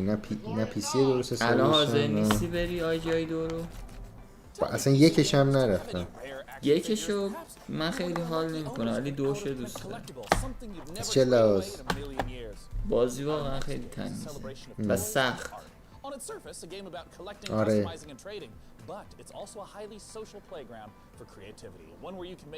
اگه طولانی نبود چیز می‌کنم، خیلی طولانیه من زیاد. چقدر مثلا؟ یادم نی فکر کنم چون مثلا 20 خورده این محله داشت. مثلا تک تک موقع مال مثلا 15 سال پیش بوده، شاید الان نگاه بکنی شاید مثلا باشه 5 ساعت کله. شاید اینم اصلا خیلی ساله دیگه. ولی یادم افتاد اینو. این چه جالبه. از این بازی من خیلی دوست دارم برای ریلکسیشن. نظرته؟ موقعی که یوگا میری؟ آره. جعفر نه اسقر.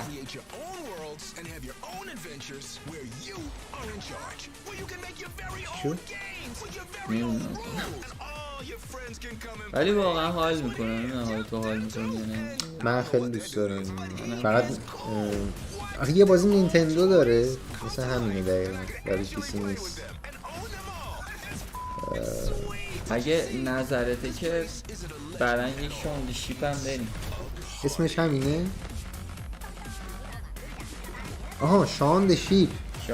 من فکر کنم از اسم این بازی رو بگیم. نه بلاک پارتی. Here to bring us the inside look at Blanco's block party is Jamie Jackson from Mythical. Jamie, thanks so much for joining us today. Hey man, thanks for having me. Hey man. I would love if you could just address what is Blankos. Blankos is it's a game about vinyl toys kind of coming to life and where they go when a human leaves the room.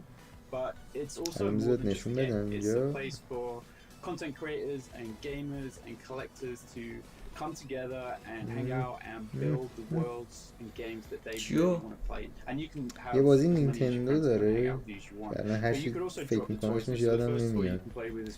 همیشه پس ذهنم هست ولی الان تو لایویم چیزی به ذهنم نمیرسه کلا. It's all about kind of like arcade fun shooter stuff. And you can set that up as a team shooter. You can have squads. You can do a bunch of stuff with it. You can even just have it free for all. Some other stuff we're going to be dropping is race toys. So you could just do point to point. You could build this super sweet like platformer and just go A to B. You could do laps. And then another one is because Blankos they all survive on good vibes. That's so another one you can do is just the vibe collection. Blank party, block party. سرچ بزن. میخوای من بزنم اگه میدونی. And then you could drop some guns in it and it'll be a race, but you can pick up guns on the way and try and knock each other out. So you have these huge flexible tools, this community focus. We've also seen in games like Fortnite these in-game events. Are these Splatoon. بازی سپلاتون 1 و 2. Yeah, absolutely. I mean, we felt that from the beginning of development. اونم دقیقاً همین بازی البته اون آرتش خیلی عجیب غریب تر از اینه. Share with them different content, whether that's a music concert, whether it's a movie trailer. اونم تو همین سبکه. این چی بود اسمش؟ بلاک پارتی. بزنم تصمیم اینجا لاگین نیستم. قیمتش هم پایینه. نه این نیست. این اصلا فکر کنم نیست هنوز.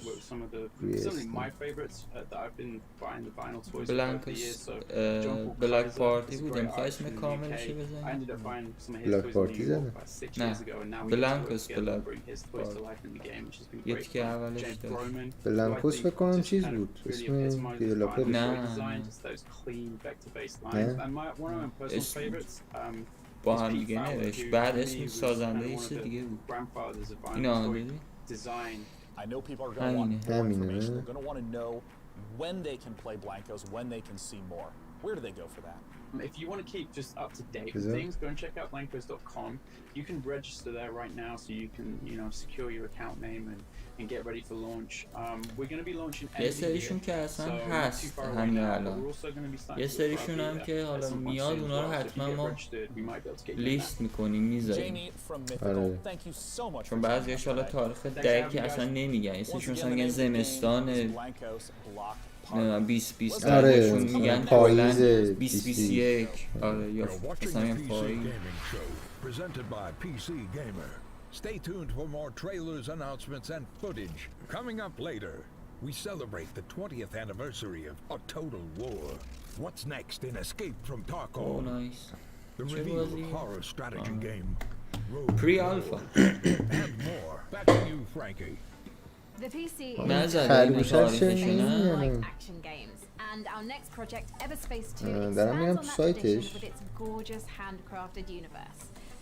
The focus here is on exploration and dogfighting, with alien species standing in the way of outfitting your ship with unique modules, weapons, and devices. And, as we're about to see in this next trailer, combat won't just take place in the cold vacuum of space, but also the atmospheres of planets themselves. Here's Everspace 2. Everspace 2 لوگوی آن ریل هم من یه لحظه از دستم خارج شده نشوندم. راکفیش گیمز پرزنت آنریل با آنریل ساخت دنبال آنریلیه. آره نافتو با آنریل بریدن. آخرش هم یه بازی میسازم فری میذارم روی اپیک. من سایت بلانکوس اومدم رجیستر کنم میگه که این ایمیلتون رجیستر شده. والا تو همه یه اکانت داری آخه. قبلا اینه یعنی چی ساختن که من اینجا اکانت ساختم؟ خب ببین وارد یه سایت دیگه شد مال یه کمپانی میفیکال. آره خب پسورد همه بازی‌ها دیگه دارن میرن به سمت فضا، مثل که استرونیری که ما میریم واقعا چی میگن سردسته این بازی‌ها بودن. چند روزم نرفتیم واقعا خمارم.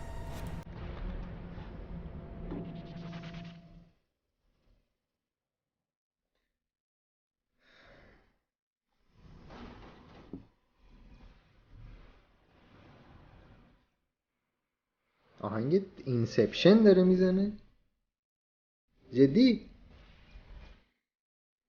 یه نوت یه ذره نوتش عوض کرد که این موسیقی متن اینسپشن نباشه.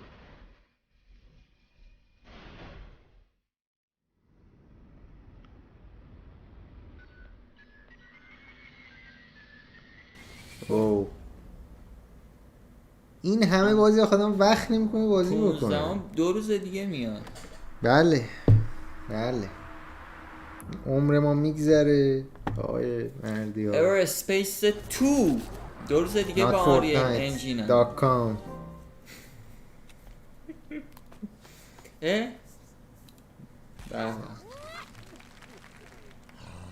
این صدای بازی رو میگه کم داریم فکر کنم بخاطر که برای ما خودمون کم کردی صدا کم. آره من این لحظه داشتیم حرف میزدیم کم کردم. زیاد میکنم الان باید اوکی بشه.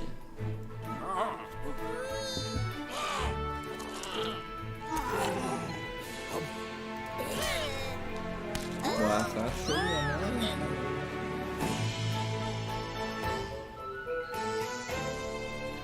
نمیدونم پسوردمو میگم که بفرست. PC gamers, I'm sure you'll agree. یادم نمیاد. If a horse shows up at your door and you don't remember ordering a horse, it's probably best to keep the door shut.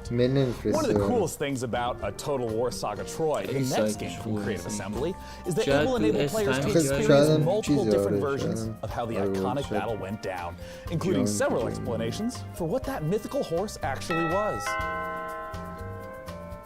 I'll get the door while you watch the latest trailer. توی پروموشنی جایی نرفته بعد وقتا میره توی جایی دیگه نمیاد توی از اونها ندارم توی موبایل پروموشن فقط There is only one response to Queen Helen's abduction, and that is war. In Total War Saga Troy, you can rewrite the events of one of the greatest conflicts ever told, the Trojan War. As Odysseus besieged آیا the من legendary چیز city of میکنم؟ Troy in 3 ingenious and equally devastating ways, all based around prominent theories throughout the ages as to what the iconic Trojan horse really resembled. The walls of this city may appear to be mighty. این همون بازی چیزه توتال وار Using gargantuan siege towers, take the fight to the walls. 17 آگوست Slaughter the Trojans atop and force them back into their pitiful city.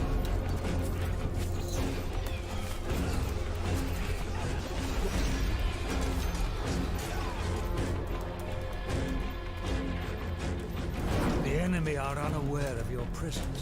Position your troops to retain your advantage once the attack begins. Sneak troops into the city in a vast, horse-headed vessel fit for the gods. Under the cloak of darkness, use guerrilla tactics to sabotage the unbreachable city gates, leaving the Trojan warriors defenseless, allowing the Achaean soldiers to begin razing the city to the ground. Their walls have been breached. Even the greatest defenses cannot stand against nature's might. In a land ravaged by earthquakes, patience is rewarded. Send your troops forward. Troy is yours. یه خودت در دقیقه رو رفت میگی دیگه نه دیگه من کی چهلو فکر کنم 4-5%. حتی به 50 هم نرسید. روزه ای؟ گشنمه میدونی من دیگه هیچی نه was a total war saga Troy, which will get to play in 2021. And hey, speaking of sneaking in big surprises, a master of segue. This year, we've teamed up with Intel to build a legendary custom computer inspired by art, weaponry, and the artifacts found. I understand you know your way around a computer, right? Well, great. Why don't you tell our audience a little bit more? Can do, Sean. Behold, PC gamers. راحت باش بنده خودم افتاده بود به خاطر اینکه ادامه بدیم ولی حالا با این موافق بودی همون بشه جایی باز نیست 24 کجا هست 24 نه شاورمای 24 کدوم ها بگو سمت دو تا جا هست دیگه شاورما یکی ساکازده است یکی چه جایی داریم بحث می‌کنیم در مورد شما چی فکر می‌کنید؟ شما فکر می‌کنید ما چی باید شام بخوریم؟ فاطیما به نظرت چی بخوریم؟ حالا آشنایی داری حداقل با کشوری که زندگی می‌کنی؟ فکر کنم رفت اونم فکر کنم حالا هر موقع برگشت نشه میلاد هیچی واسه خوردن تو خونش نداره موچام تو خونش از گرسنگی We wanted to show you every step of that process. For this build, we enlisted a master craftsman, Brian Carter, a PC moderator with a decade and a half of experience. PC Gamer and Intel have created a 4-part series following Brian as he created this epic DevBot. در میگردیم به پیسی گیمینگ شو. اگه الان ملحق شدید به ما اینجا پیسی گیمینگ شو من کوروشم میلاد تروی توتال وار ساگا of course گرافیک کارد بود صافکاری کار با دست 3D نیزه سپر 3D پرینتینگ دو تا چیز بذار GT RTX G4 RTX Then I'll show you how I assemble, finish, and test this one-of-a-kind PC. A big thank you to Intel and Creative Assembly for letting me work on this incredibly fun and challenging project. I hope you like it. یه پیسی درست کرده. It looks so good, and I have some good news. Episode 1 is available now, and I have even better news. You can win this PC from DevBot's loving clutches. Head on over to PCGamer.com/IntelPC to learn more and enter for a chance to win. And with that, it's time to return to more PC Gaming Show action with the fantastic Frank. چی بود؟ Last year, Remnant from the Ashes challenged gamers to take on monstrous creatures in a post-apocalyptic world. Today, we're excited to announce the biggest update yet to the game, upcoming DLC that will conclude this thrilling saga. The fate of humankind is at stake. It's time to bring an end to the root once and for all. باید دیزاینش رو بخواید مثلا باید یه چیز سه‌بعدی دیزاین بکنیم و سه‌بعدیشو من میتونم طراحی بکنم، آشنایی دارم با طراحیش، ولی پرینتش رو تا حالا ندیدم، ولی دوست دارم ببینم. خودت پرینت کنی؟ آره. نه خودت پرینت کنی، بس کنی به اینجا بک در مورد غذا به اندازه کافی صحبت شد تو این لایو، در مورد همه چیز صحبت شد زیاد به جز اصل ماجرای پی سی گیمینگ. یکم بیاد من یه پی سی گیمر واقعی ام.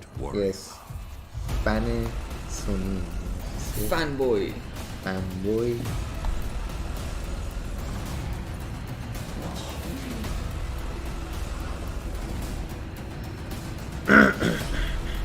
گاد آف وار بود. موسیقی نابود شده چی؟ Remnant from the Ashes. The new Remnant from the Ashes content looks fantastic. And you know what else is fantastic? Hearing the opinions of strangers from the internet. Nothing makes my day as much as hearing what's inside your mind. So please use hashtag PC Gaming Show on whatever your platform of preference may be. And you just might have your comments show up live on the show. Now for our next title, we have to look at classic remasters. Capcom has been updating the original Resident Evil games, and in the same vein, 2K is now updating Mafia. The original Mafia trilogy is getting a full definitive edition remaster, with the original game, the 2002 Mafia, getting a full ground-up remake with 4K support. We got a brand new trailer for you. So let's take a look at Lost Heaven 2 decades later. Hey, Tommy. Detective Norman. Nice. How long you been in town? Not actual gameplay. Nerds که از اولش They handed you a Morello case right out of the gate. That's what the paper says, ain't it? Mafia 1 to you. Case must be getting pretty cold by now. Or you got something like form. Yeah. I might have something. یک میخوره. ویتو شخصیت مافیا دو، چون ویتو شخصیت مافیا دو که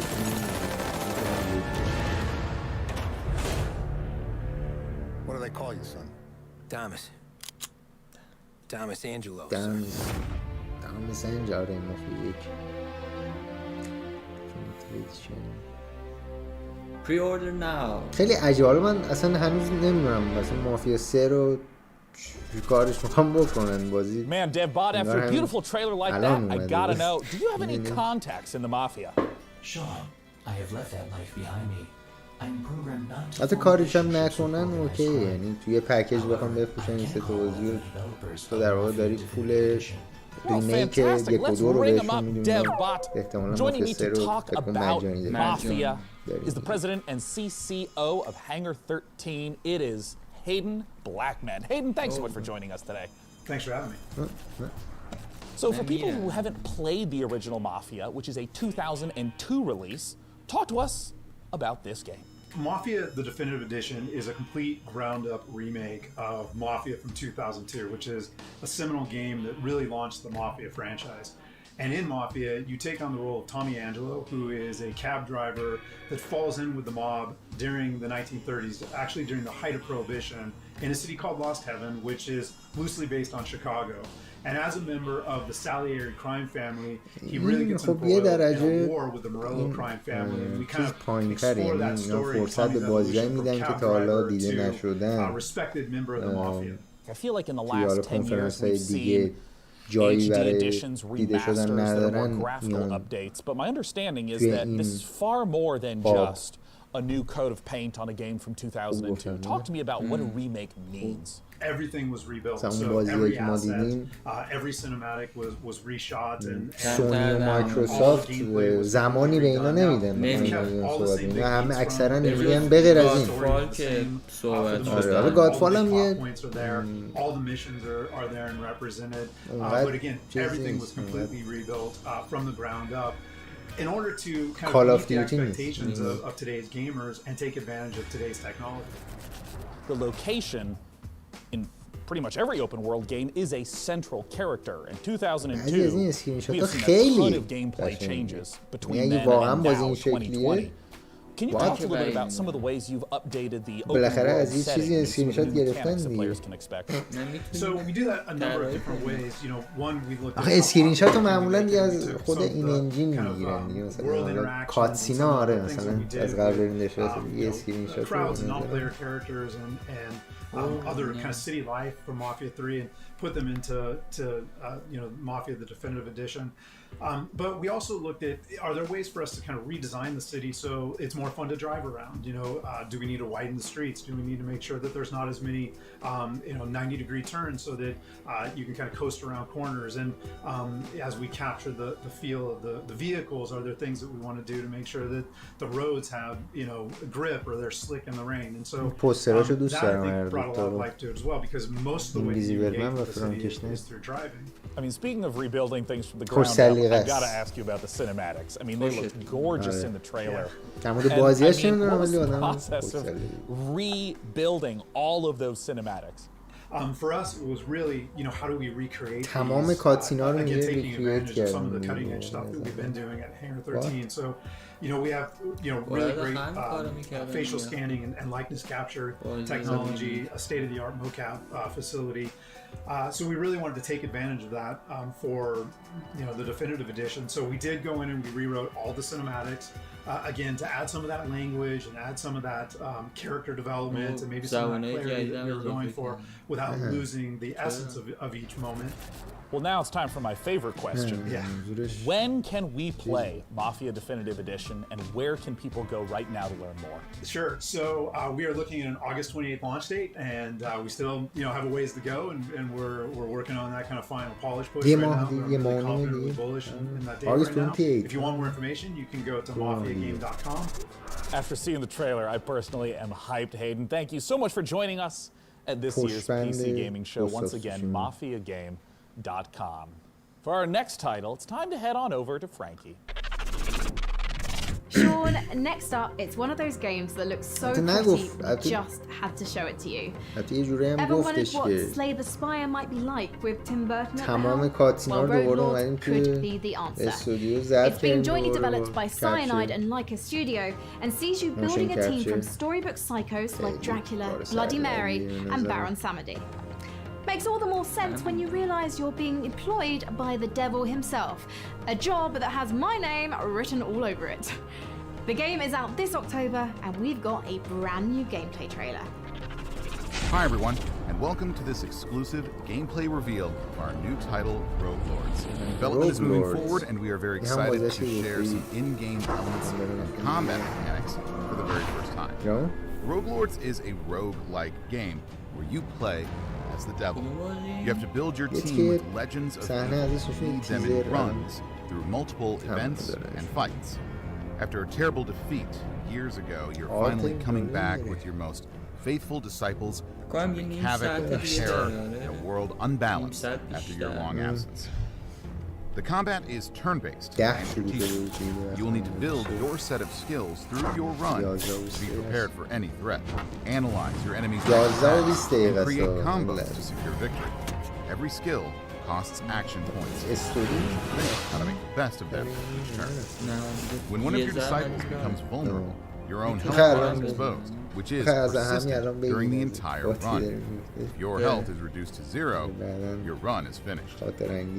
In Rogue Lords, you are the devil, so you don't have to play by the same rules as mortals. When the situation becomes tricky, you can use souls to play with the interface and change an enemy health bar, for example.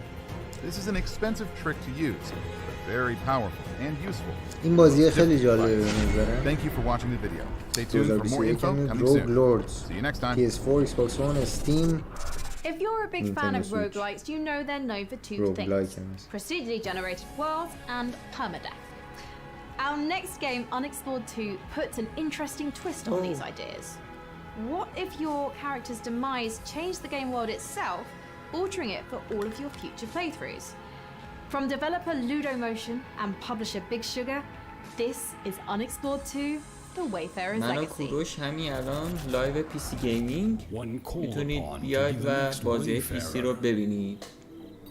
Will you answer? توی چیز بعدی When tasked to take your place in a long line of heroes. این چقدر باحاله. وای اینه نقاشی دست میمونه، انگار دست نقاشی کرده. And magic. Will you be victorious? This is our world. خیلی قشنگه. It is your burden. From beyond the gate into the first valley, there is no return. Unexplored 2, The Wayfarer's Legacy.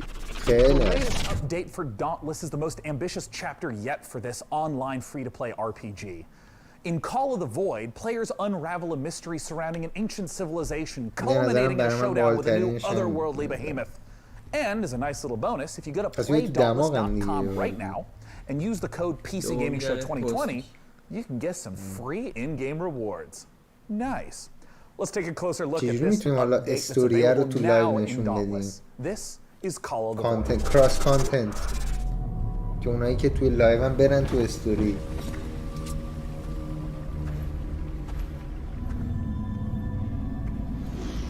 نمیدونم چه حدش الان میگم. طلا برو جلو. بابا حلقه گوشی. او اصلا نبوده. بذار من اینجا چیزی بیارم. اینجا میگیرم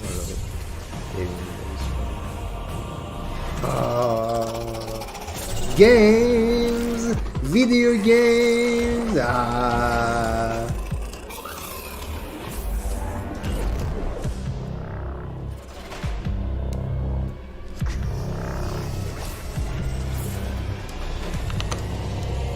میگردیم به پیسی گیمینگ شو.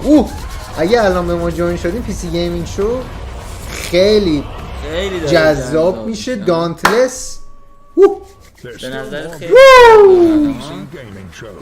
دانتلس برای خود اپیک. من کوروشم. میلاد خوش اومدید. دکستاپ گیمز. Back to you, Frankie. There aren't many games about being in nature, which is why Among Trees caught my eye. In this first-person survival sandbox, you get to explore a colourful, breathing world that's full to the brim with life. Just don't go wandering around like Snow White. Wild, deadly beasts share this painted world with you, and you'll want to move carefully to avoid their bitey bits. Produced by a 3-person team out of Sweden, this project demonstrates the creative power of independent creators on PC.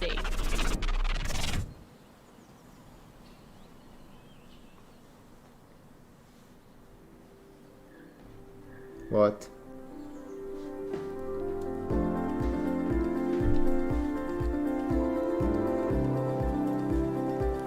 چین که گرافیک نداره. بعدی رو برای میلاد میخوام نشون بدم. چون گفتم از این بازی کمتر نشون بدم که الان نداری. من گوشم بعد 5 ساعت داره سوت میکشه. میخوای یه برو دستی سر دستی آب بزن یا من هستم برو بی الان یه سریعی میخواستم اینجوری استیم بکنم. الان 100 میلیون دونیت شده بودم.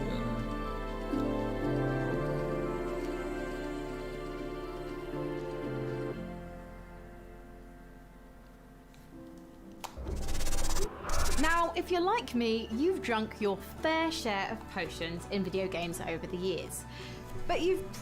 چرا میخواید تا تهش دیگه پاورفول کنیم بریم تا تهش دیگه بسه. In Potionomics, you're a witch who must save her potion shop from the clutches of greedy loan sharks, bartering and haggling with a slew of demanding customers. فکراتو به من بگو. Let's take a closer look at this unique fantasy concept. یعنی یونیک فانتزی کانسپته.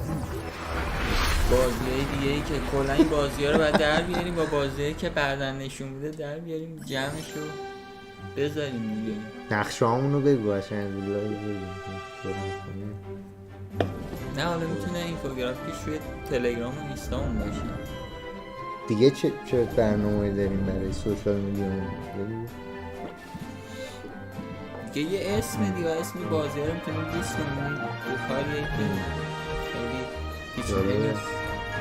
از هشتگ هم استفاده میکنیم راحت‌تر پیدا بشه. دیگه چی؟ دیگه خب اصلا پرد شد سیلویا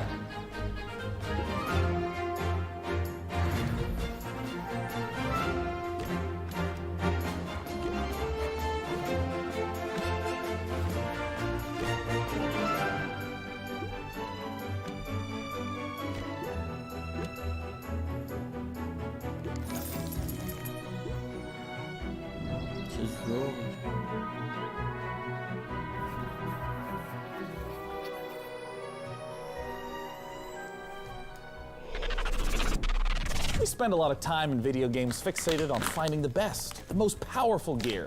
But in our next game, Mortal Shell, things are a little different. You aren't scouring a dungeon looking for a +1 sword. You're exploring a shattered world for the remains of defeated warriors that you then possess like a ghost. These are the Mortal Shells, and they're much more than mere pieces of armor and stats. Each one has a complicated backstory, a play style, and an identity that might give you mixed feelings about the body you're occupying. Coming later this year exclusively to the Epic Games Store on PC, let's take a look at this gorgeous and brutal action game, Mortal Shell. I foresaw this. Scratch. Oh! Come the day a million eyes peering across time and space. حالا بعداً برمی‌داریم لایویم خب لایویم دیگه چیکار کنیم بیا ادامه بده نقد کن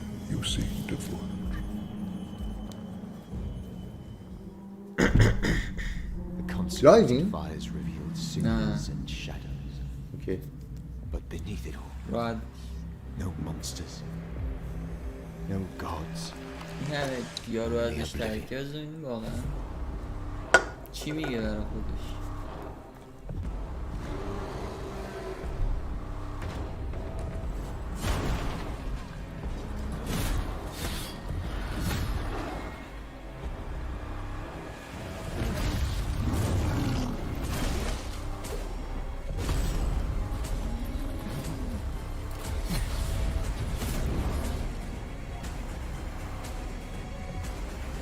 چیه؟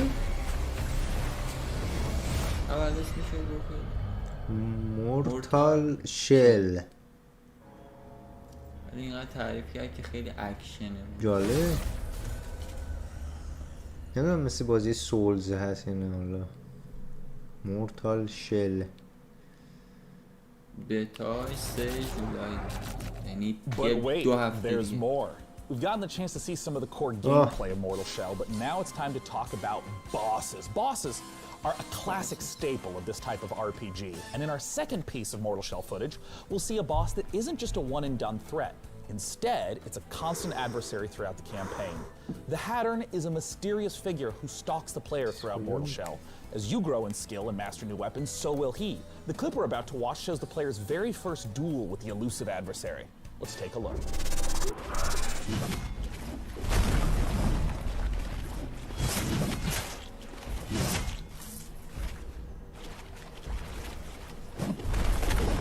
تقریبا عین بازی سولز میمونه تقریبا که نه اینترفیسش یو آیش نه خود چیزم به گادافوار هم میخوره نحوه کم شدن فیلم اینا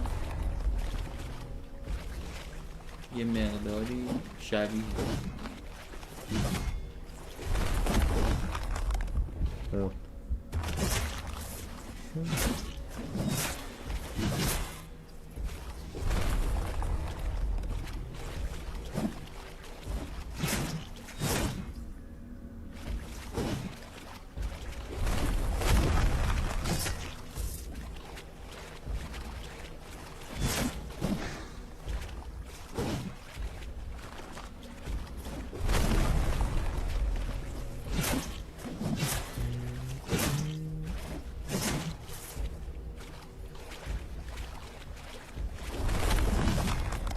این سیستم تایم فریز میشه رو خیلی جالبه، نمیفهمم یه چه اتفاقاتی داره میفته، چون خونش هم صفر میشه یهو وقتی فریز میکنه، یعنی تایم رو فریز میکنه یه لحظه.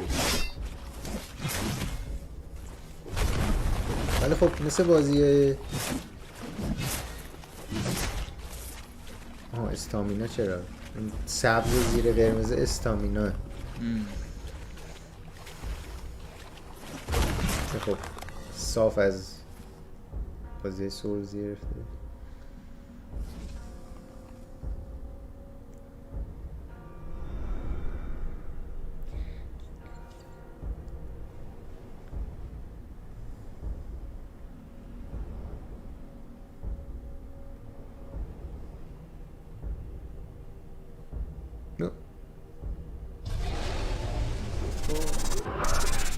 Typically on the PC Gaming Show, we don't spend too much time talking about the Nintendo 64. But the beauty of PC gaming is that one way or another, almost all games find their way to us and are often better off for it. After giving Blade Runner and Turok the remaster treatment, Night Dive Studios is now modernizing Shadow Man, a 1999 cult classic. They're adding in support for 4K and widescreen plus a whole suite of cut content from this dark action classic. Let's take a closer look.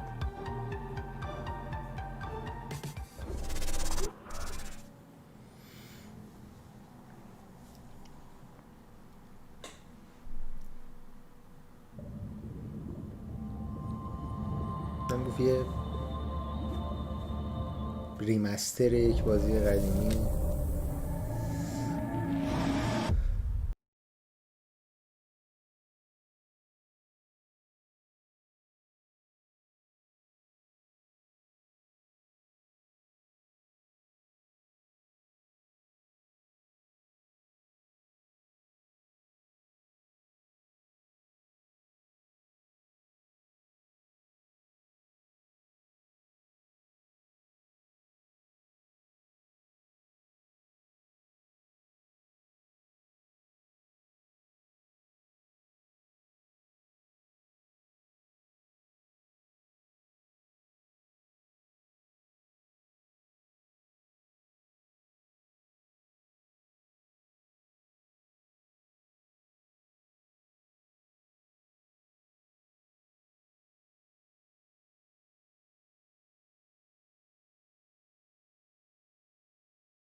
Been here at the PC Gaming Show 6 years running. From Tripwire Interactive, the president himself, it's John Gibson. Thanks so much for joining us, John. Sean, it's my pleasure. I'm so excited to be back with you again to talk about so much cool stuff happening at Tripwire. Yeah, you guys have been doing a lot of stuff, and I just want to kick off by talking about Killing Floor 2. So Killing Floor 2 just released the Perilous Plunder Summer Update.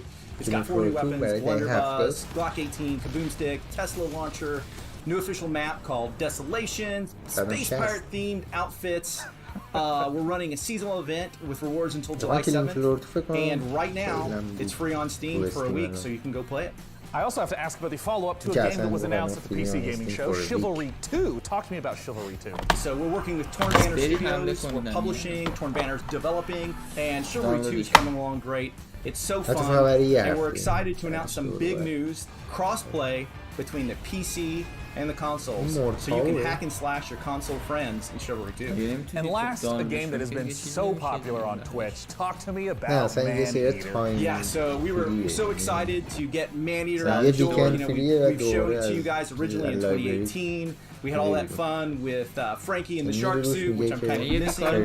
The game is doing great. People are loving it. So much fan love, so many fan videos.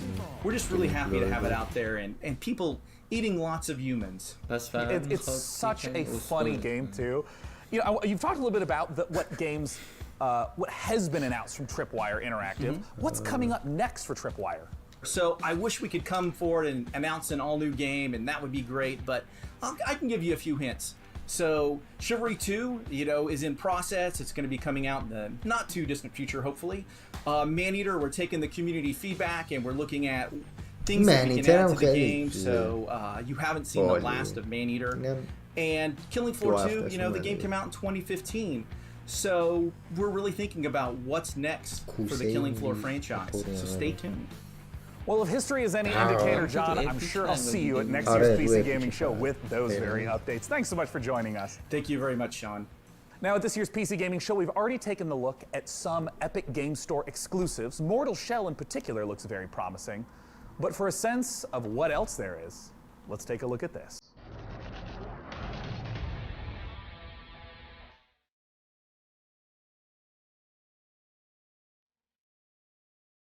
خیلی عجیبه پی سی الان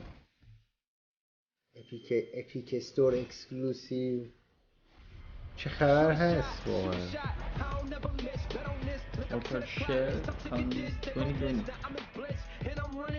اینم من خیلی دوست داشتم 2021 تونی آکس پرو اسکیتر 1 پلاس رو که این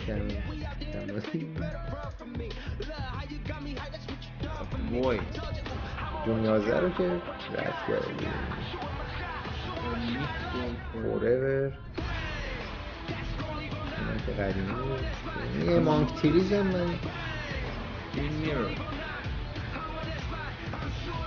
اوکی سیجرین سیمولیتر اکسکلوسیو چیزه اپیکه الان فانتوم بریز این ایربورن کینگدام آیرن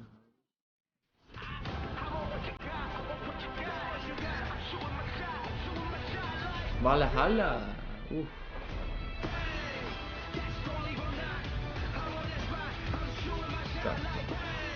Holiday 2020. دیگه احتمالاً زودتر از PS5 و Xbox One البته رو Xbox که نمیاد فقط رو PS4 و اپیک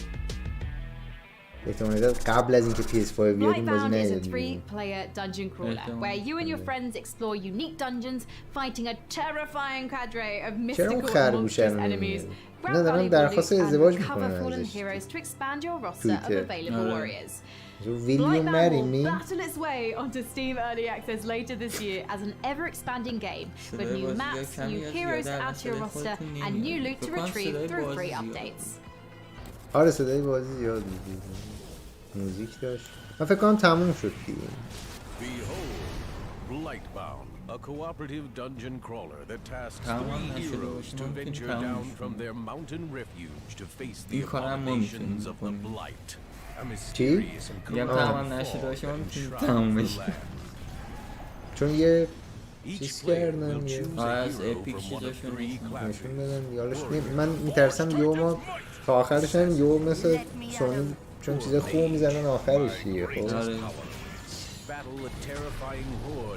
یهو نهید مثلا بگه هف لایف 3 Each class of hero fulfills a specific role on the team to overcome mounting odds, solve clever puzzles, and synchronize their ultimate abilities to unleash massive damage. battle through 3 distinct lands, each with several dungeons to conquer, including the eerie Gravemine, the oppressive Underhold, and the precarious Blood Ridge. Steel your nerves and prepare once again to enter the Blight Warrior. We are Blightbound.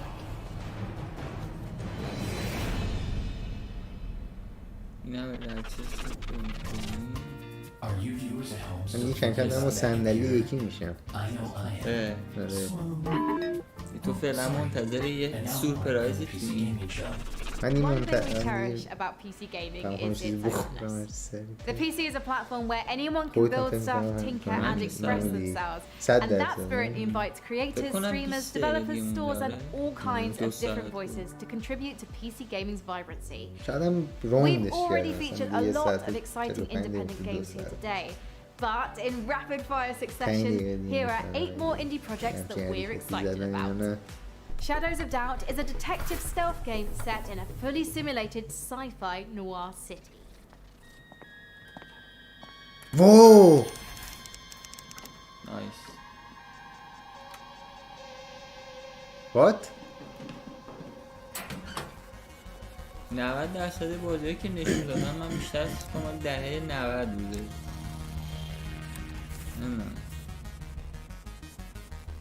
شاید من نباید مثلا شرکت میکردم تو این ایونت، خواهم صحبت کنم. آره دیگه دقیقا همینه.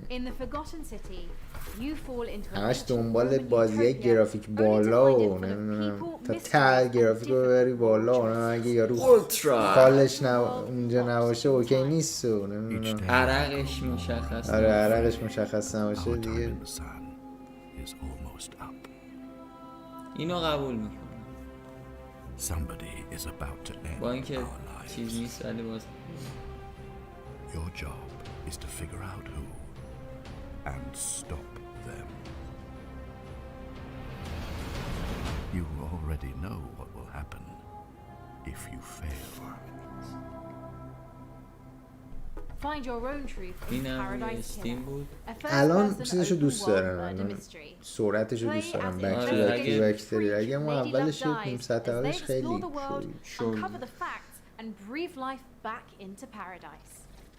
2 ساعت هم زیاده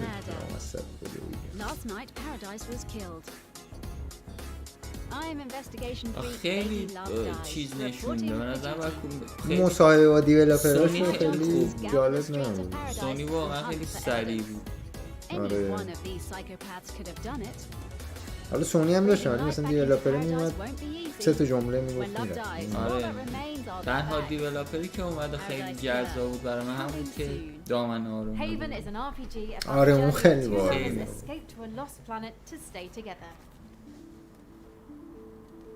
اوکی این بازی رو فکر میکنم ویدیو ازش نرفتیم ولی من اینو بازی کردم.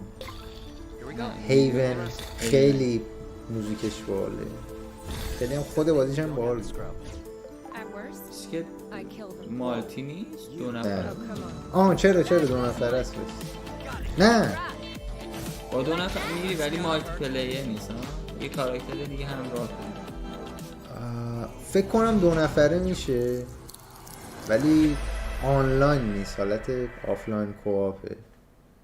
میتونی با هم دیگه. آره ولی خب من چون سینگل پلیر داشتم بازی میکردم کنترل هر میتونستم برم از کنترل پسره برم رو دختره برم رو پسره، یعنی این مدلی بود. کارتل تایکون یعنی سیمولیتر کارتل مواد مخدری.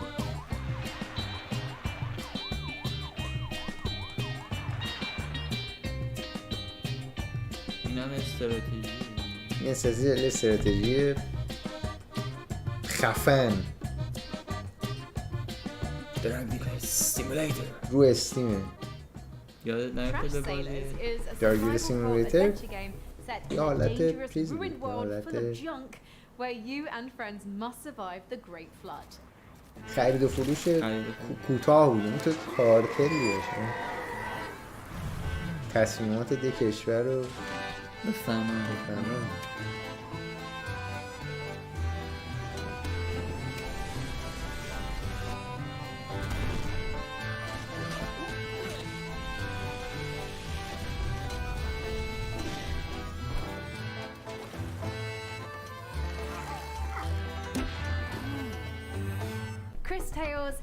چون اکثر بازیایی که نشون دادن هم خوب بود، فقط این پیسینگش رو اگه اول بهتر میکردن سریعتر بوم بوم بوم بوم اینجوری بازی نشون دادن.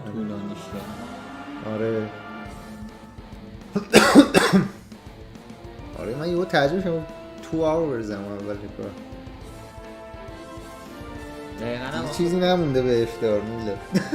واقعا هم کامل نگو مثلا حدوداً 2 ساعت اینو 2 ساعت ولی خب خیلی برای اون تیکه‌های آنتراک هم که می‌بینیم انیمیشنایی که درست میکنن همه کلی کار برده بودن. کریس تیلز پلی دیدم اون استیم.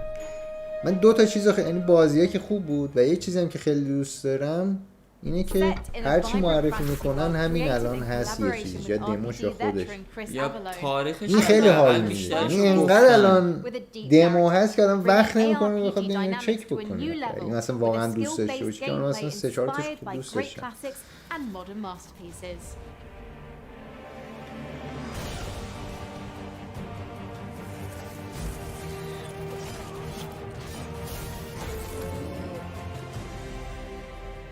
کنفرانس بعدی که یوبی سافت اینا کنفرانس خیلی زیاد شد. میخوای خودمون یه کنفرانس بریم.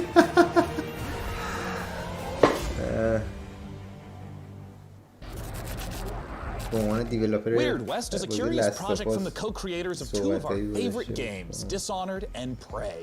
Despite its top-down perspective, Weird West carries forth much of the same spirit of those first-person games laid out in a dark reimagining of the Wild West, filled with fantastical creatures. From Wolf-Eye Studios and Devolver, let's take a look at Weird West. نه 3 رو ساختیم. The West. The land of opportunity. A place where you can be a hero, a scoundrel, and anything in between. This ain't quite the Wild West as you know it. There are ancient powers that war with each other. Strange entities lurking in the dead of night with their own rules and their own peculiar motives. Welcome to the Weird West. Weird West. اسمش بکنم چیزیه.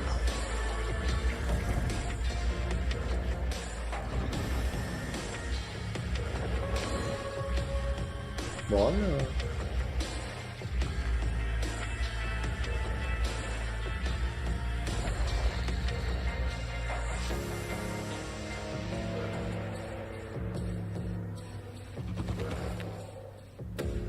هم ویرد وست این اگه باشه من الان دوست دارم یه چکی بزنم این روز. Joining me to talk about Weird West is the president and creative director at Wolf-Eye Studios. It's Raf Colantonio. How's it going, Raf? Hi, I'm great. How are you? I am awesome and eager to talk about this game. And I want to start with something very straightforward. What is Weird West? Weird West is an action RPG that is set in an environment that is called the Weird West, and it's very much of the kind of games that I've been working on in the past, except that the perspective is more like a isometric top-down kind of thing. Yeah, I mean, we've referenced Prey and Dishonored, and we normally think of the immersive sim as first-person games like that. What happens when you try to translate that to that top-down isometric perspective? There's not much different in the spirit. You will really find yourself at home. It's just that it's a different perspective. So instead of seeing through the eyes of the player, of the character, you have a chance to run a party of people. So you have followers. You have more kind of like a strategy kind of view. But the exploration and everything is, you know, is still the same kind of spirit with a different perspective. In particular, for people that maybe haven't played immersive sims, I know that the whole notion of creative problem solving is a big aspect. Multiple ways to get past the same obstacle. Give me some examples of that in Weird West. We like games where we set up an environment for you, a context, there's a world, there are characters, there are objects, and all of those objects have got consistent rules. And then there's an objective, which is, for example, go inside the house and frame the character by putting a letter that he did not actually truly write, but you put it there so that the sheriff can find it, right? You could do it in a very stealthy way, which would be what you would imagine people would do. So probably use a power and put people to sleep and then get inside. You've talked about the different things that you can do as a player in the game, but who are you? What can the player do to shape who the character is over the course of the game? Right, so this is a very good question and also a very dangerous one for me. It's the riskiest question yet, man. To make it simple, you are going to play 5 different characters. Once the main quest is over with the first character, you go to the next one. Now, the first one is still in the world. You can go back and recruit him or her in your party. What does death mean for you and for your companions in Weird West? It's a risk that we take. تایمش هم برام اصلا فکر کنم اگه There's the super hard mode where یکی بعد از روز شنبه شروع شده. Is the game sort of designed to be like playing in one forward timeline? If someone dies, you're not supposed to reload. You're supposed to continue to play within the same world. Yeah, you continue to play with the same world. But now the sad thing is that that doesn't apply to the characters that are with you. Maybe they'll come back at you someday and do form of undead. You don't know what's gonna happen. You can revive your followers if you're there and if you have the right tools with you. But if you don't and they die, that's it. Your followers are now in a little graveyard somewhere. To make it sound cute, a precious little graveyard where they will maybe come back as the undead. Yeah. Now, Raph, when can people get their hands on Weird West? So the game ships in 2021. 2021 are gonna have a chance to play a demo actually pretty soon in the incoming months. You can follow Warfire Studios on Twitter and as well as Developer Digital on Twitter as well. For more information about that. Well, wonderful, Raph. Thank you so much for coming out once again. That is Devolver Digital, Wolf Eye Studios on Twitter for that upcoming demo. For our next game, believe it or not, yet again, we're going to go to Frankie. Sean, I don't know about you, but there are times I wish for a simpler life. چیز بلانکوس. A life spent as a farmer. بلانکوس بلاک پارتی. بلانکوس بلاک پارتی. All I have to worry about is which vegetables to plant, what to name my chickens, and which of the dozen townsfolk I should propose marriage to. Our next game is a return to that simpler life. From XC Games, this is Story of Seasons, Friends of Mineral Town. مافیارم رفتم قبلا یه تیکه ولی اونم تمتمه؟ بله. چی؟ مینرال تاون؟ خیلی اسم طولانی بود. نمیدونم کدوم بخش اسمش بود البته.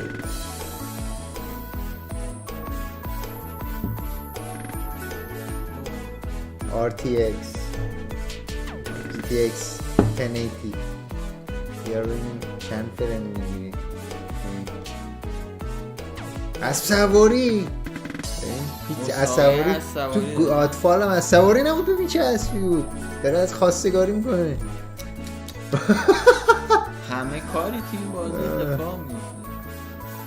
اینجا دیگه خودکشی میکنی، اینجا گیواب میکنی از زندگی. دیدی داشت میرفت یهو گیواب شد. 14 جولای اینم من I'm so happy you're sending in your reactions, your memes, your takes to various temperatures throughout the show. Through the wonderful magic emoji graphics, you can even read them before your very eyes right now. I'm delighted by so many of them. Furious at a few, but I'm confused by none. You're just making a lot of sense today. We're in the home stretch of the show, so please continue to let us know which PC games you're excited about by using hashtag PC Gaming Show. Now, when it comes to genres, there are few as ambitious on PC as the MMO. It requires a vast amount of resources to create a rich, living, breathing world to entertain hundreds of thousands of players for years, and I know this because I watched Season 1 of Mythic Quest. Due on closed beta on July 23rd, Amazon Games' New World aims to deliver that vast open world with pitched battles of 100 players. I'm excited to announce today that if you pre-order New World right now, you can get into that July 23rd beta a full month before the full release on August 25th. This is New World.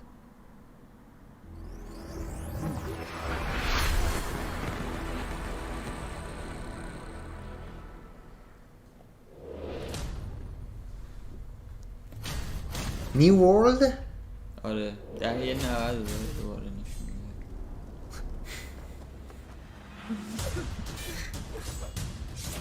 ولی انیمیشن چقدر باحاله. به خاطر همین انیمیشن ادامه میدم نگاه میکنم.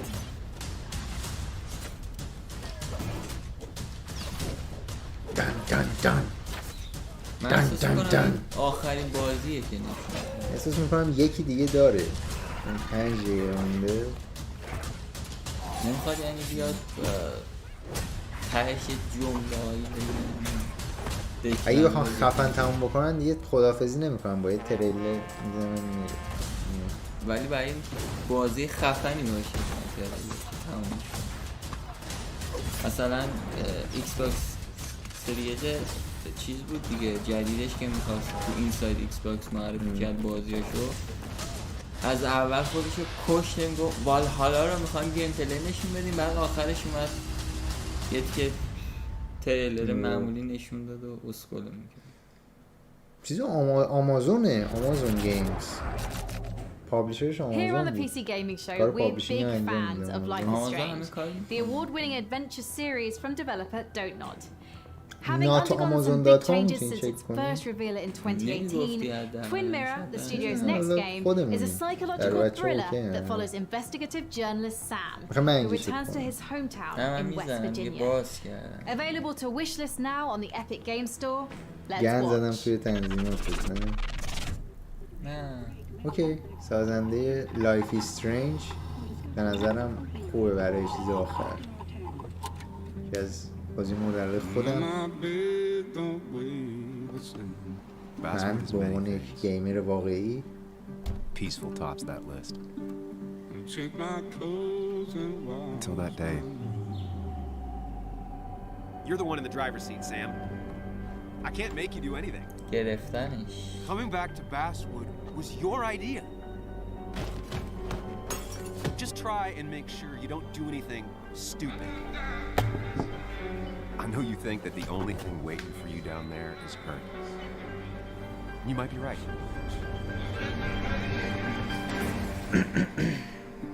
The good news, though, at least you don't have to do it alone. Twin Mirror. You may have seen Metal Hellsinger announced earlier this week, and today we get the opportunity to take a closer look at this unique game that the studio builds as a rhythm FPS. Published by Funcom, you have to battle through 8 hells, blasting demons to a heavy metal soundtrack. And to talk about one of the most epic encounters in the game is the creative director at The Outsiders, David Goldfarb. Take it away, David. Thanks. And let me say it's a pleasure to be here. And I think right now everybody needs some games to give us a break from the reality that we're currently inhabiting. So that's why we're here now. So what you're about to see here is an exclusive peek of some pre-alpha gameplay of our upcoming game, Metal Hellsinger. Hope you like it.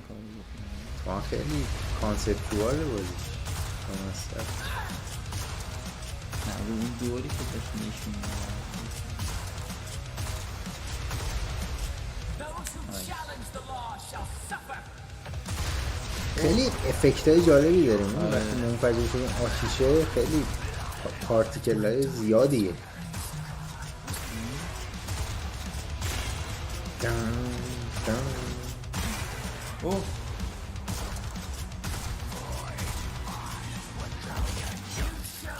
دیدی حرکت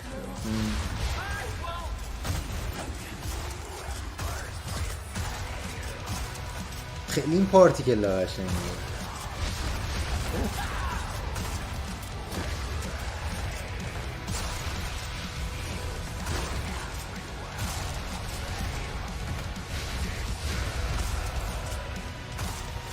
یه بازی قبلا بود رو استیم خیلی سخت بود میشه یه هل نمیدونم چی بود استیمش این همونه ولی خب این خیلی فکر میکنم اصلا سادنش هم نمیده.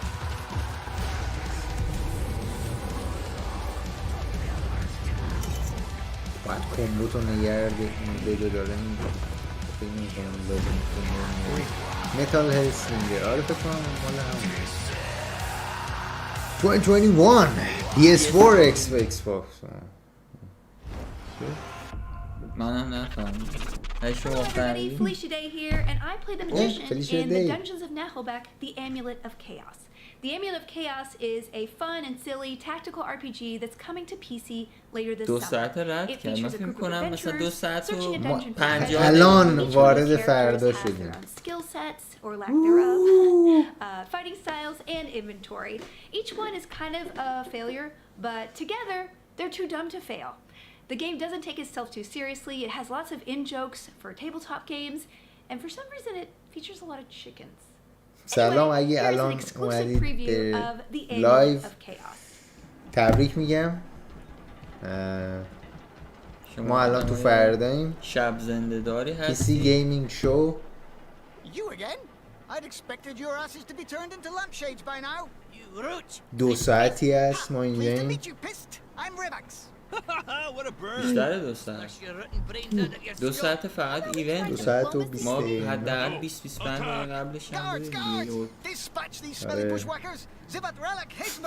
تأخیر خورد دیگه زدم. این اکس کامه.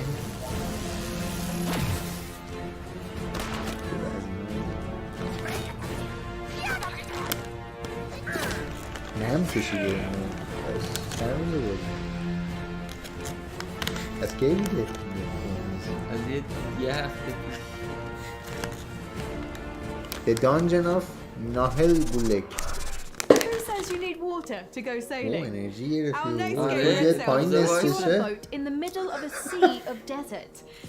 In this intriguing narrative adventure, you rescue stranded people while looking for the rest of your clan. اگه صدا خوبه یا چیزی به ما بگید.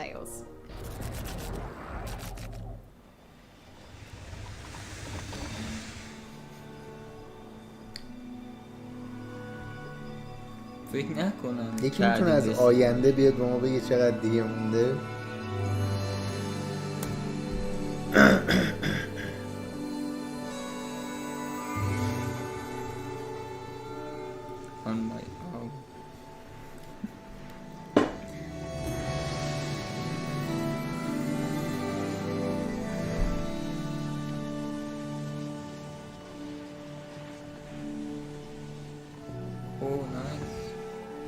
چی داشتم اونجا رو کار دارم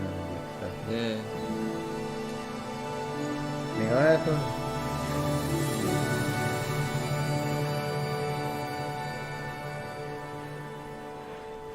این خیلی بازی جالبیه که Red Sales. So DevBot, do you have any access to some medical programs in case I bump my foot against some of these cold, unforgiving walls?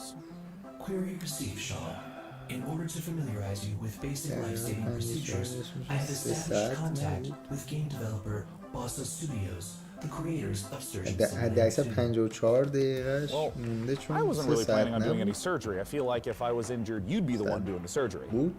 My analysis shows that Surgeon Simulator 2 contains all of the instructions for repairing fragile human bodies. نه ولش کن فراموشش کن الان نمیخواد باز کنیم. That's not true, but I appreciate your enthusiasm and thirst for knowledge, DevBot, and I'm certainly interested in this game. So let's take a look at Surgeon Simulator 2. Surgeon Simulator 2.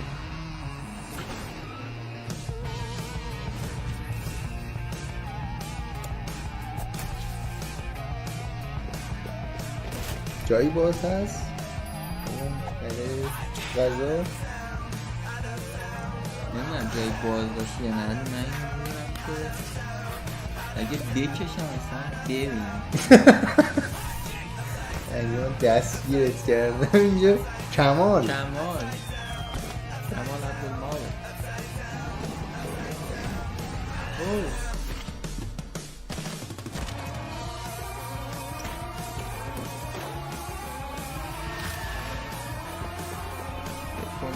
بعد بازی لستافاس جایی که خیلی سنگین شده یا یه ایونتی که طولانی هست رو کاور حقت چرا حقا؟ برای اینکه علم پزشکی و کلا فکر کنم به سخره میگیرن این بازی. نه همینه رفتی دیگه تو اتاق همین شکلی نرفتی همین شکلیه داره اینجوری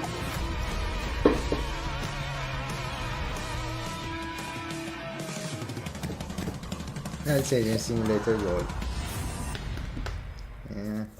August 2020. Joining us to talk about Surgeon Simulator 2, we got Mark Pick on the line. Mark, thanks so much for joining us. Hello, thanks for having me. So, for anyone who has not experienced the hilarity of Surgeon Simulator 1, can you just give us the gist and tell us what is Surgeon Simulator 2 all about?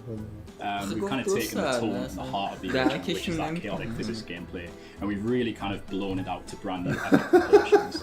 So in the original game, you're just one arm kind of moving around on one table. In the new game, you're actually a fully limbed surgeon moving around for the first time in the series on 2 feet. In the original game as well, yeah, right. What an innovative feature in 2020. In the original game as well, you were limited to just surgery, whereas in Surgeon Simulator 2, there's a whole plethora of brand new mechanics, challenges and gameplay elements to explore. You're not just looking over one patient's chest cavity anymore, but you're actually exploring a fully fledged medical facility. Can you maybe tease a little bit of some of the other perhaps medical operations that I get to perform in Surgeon Simulator 2? Yeah, so there is 12 operations in the game, and you will have seen a few of those in the trailer just now.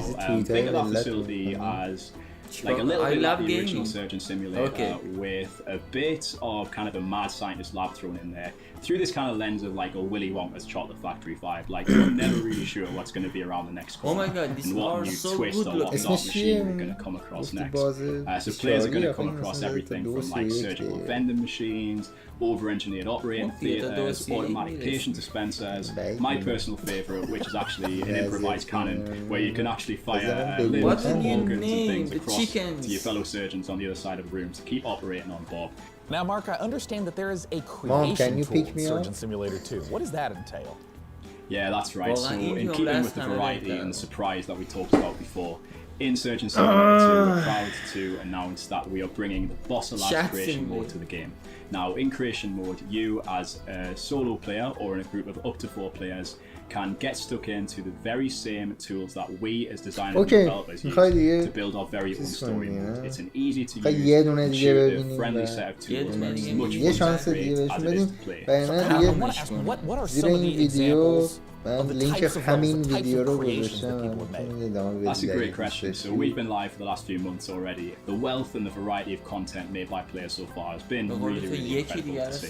So there's been everything in there from traditional takes on surgery, like in the original game. We've also got ghost ships in there. We've got bowling alleys. We've even got a take on the Surgeon Olympics, where people are bouncing around Bob's head and using that as a ball.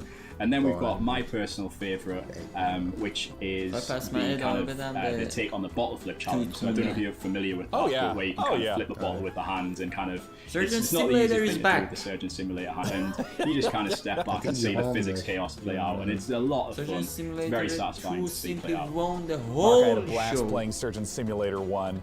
When can people play Surgeon Simulator 2 and how do they get access to this creation workshop you mentioned? Surgeon Simulator 2 is coming to the Epic Game Store in August 2020 and you can pre-order that right now. You can also go to surgeonsimulator.com for more information and follow us at SurgeonSim on Twitter to learn more. Mark, thank you so much for joining us today. Thank you. That's Mark Pick. I'm Sean Plott. Let's go to Frankie Ward. Sean, you'll remember our next developer from their appearance in the PC gaming show way back in 2015. Hello Games are a small UK indie studio, perhaps better known for building the infinite, procedurally generated universe of No Man's Sky. But their next big release is an altogether more intimate, handcrafted affair. The Last Campfire is an adventure game, a story of a lost ember trapped in a puzzling place, searching for meaning and a way home. Let's check it out.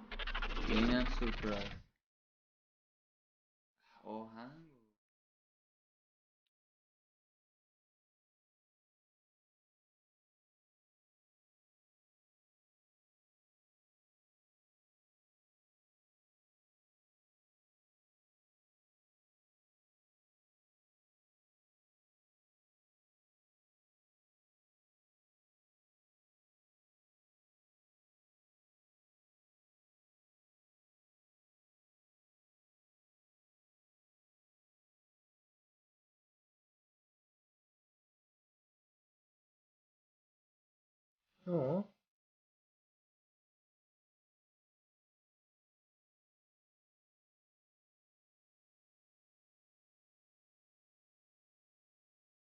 کنم مثلا میخواد آپدیت نومنسکای برسه. اصلا توقع نداشتم یه بازی جدید بخوان چیز بکنن و انگار آماده است. Escape from Tarkov has become one of the breakout successes of 2020, becoming a smash hit on Twitch as players fell in love with its extra gritty take on first-person shooters. But as anyone who works on the internet will tell you, the people always want more. And more we've got for you today. Because in a moment, I'm going to be speaking to one of the game's developers about what's coming next. And that includes a spicy new map. Hey, DevBot, why don't you show them what we got? Okay, این احتمالاً یکی از بازی‌های بتل رویال احتمالاً.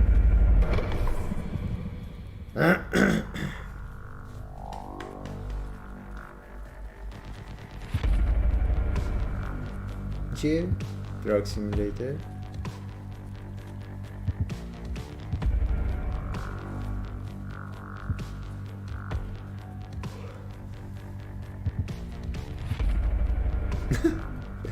شبیه دراگ سیمولیتر میشه.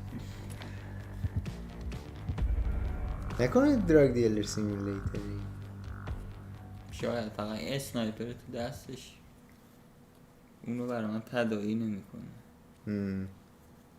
چقدر نگی از شاید اسلحه میگیری.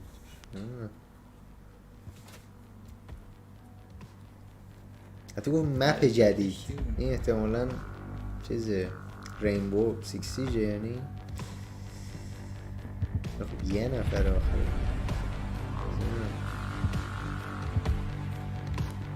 اوکی این اگه رینبو بود چیز بکنه ولی رینبو هم آخه اینترفیسش این شکلی نیست.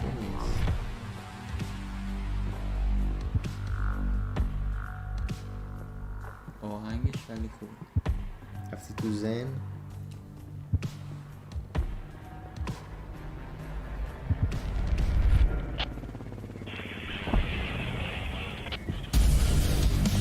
Escape from Turok. Here with me to talk about what's coming next is Nikita Buyanov from Battle State Games. Thanks so much for joining us today, Nikita. Thank you for having me. Okay. I would love if you would kick off by just for anyone who hasn't played or seen Escape from Tarkov. اگر الان به ما جوین شدید ما چون برگردید عقب 2 ساعت خورده لینک ادامه استریمم توی دسکریپشن این توضیحات زیر همین ویدیو هست. امیدوارم که هر جا هستید سالم و پایدار باشید و گیم بکنید، بازی بکنید، استریم کنید، لذت ببرید، کلا از گیم لذت ببرید. کلی گیم هست. فردا هم حتما تو پارت 4 فیا خالدون بازی لاست آف آس با من همراه بشید. یهو فازیه 100%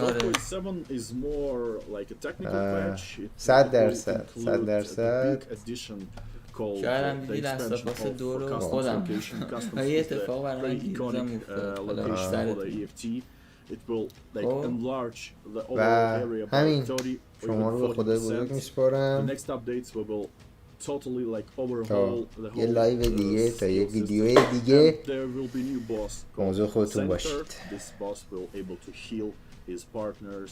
هنری بود.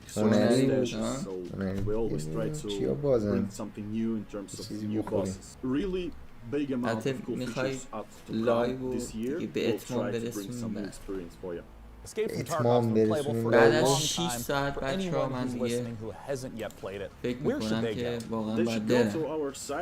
حالا بودی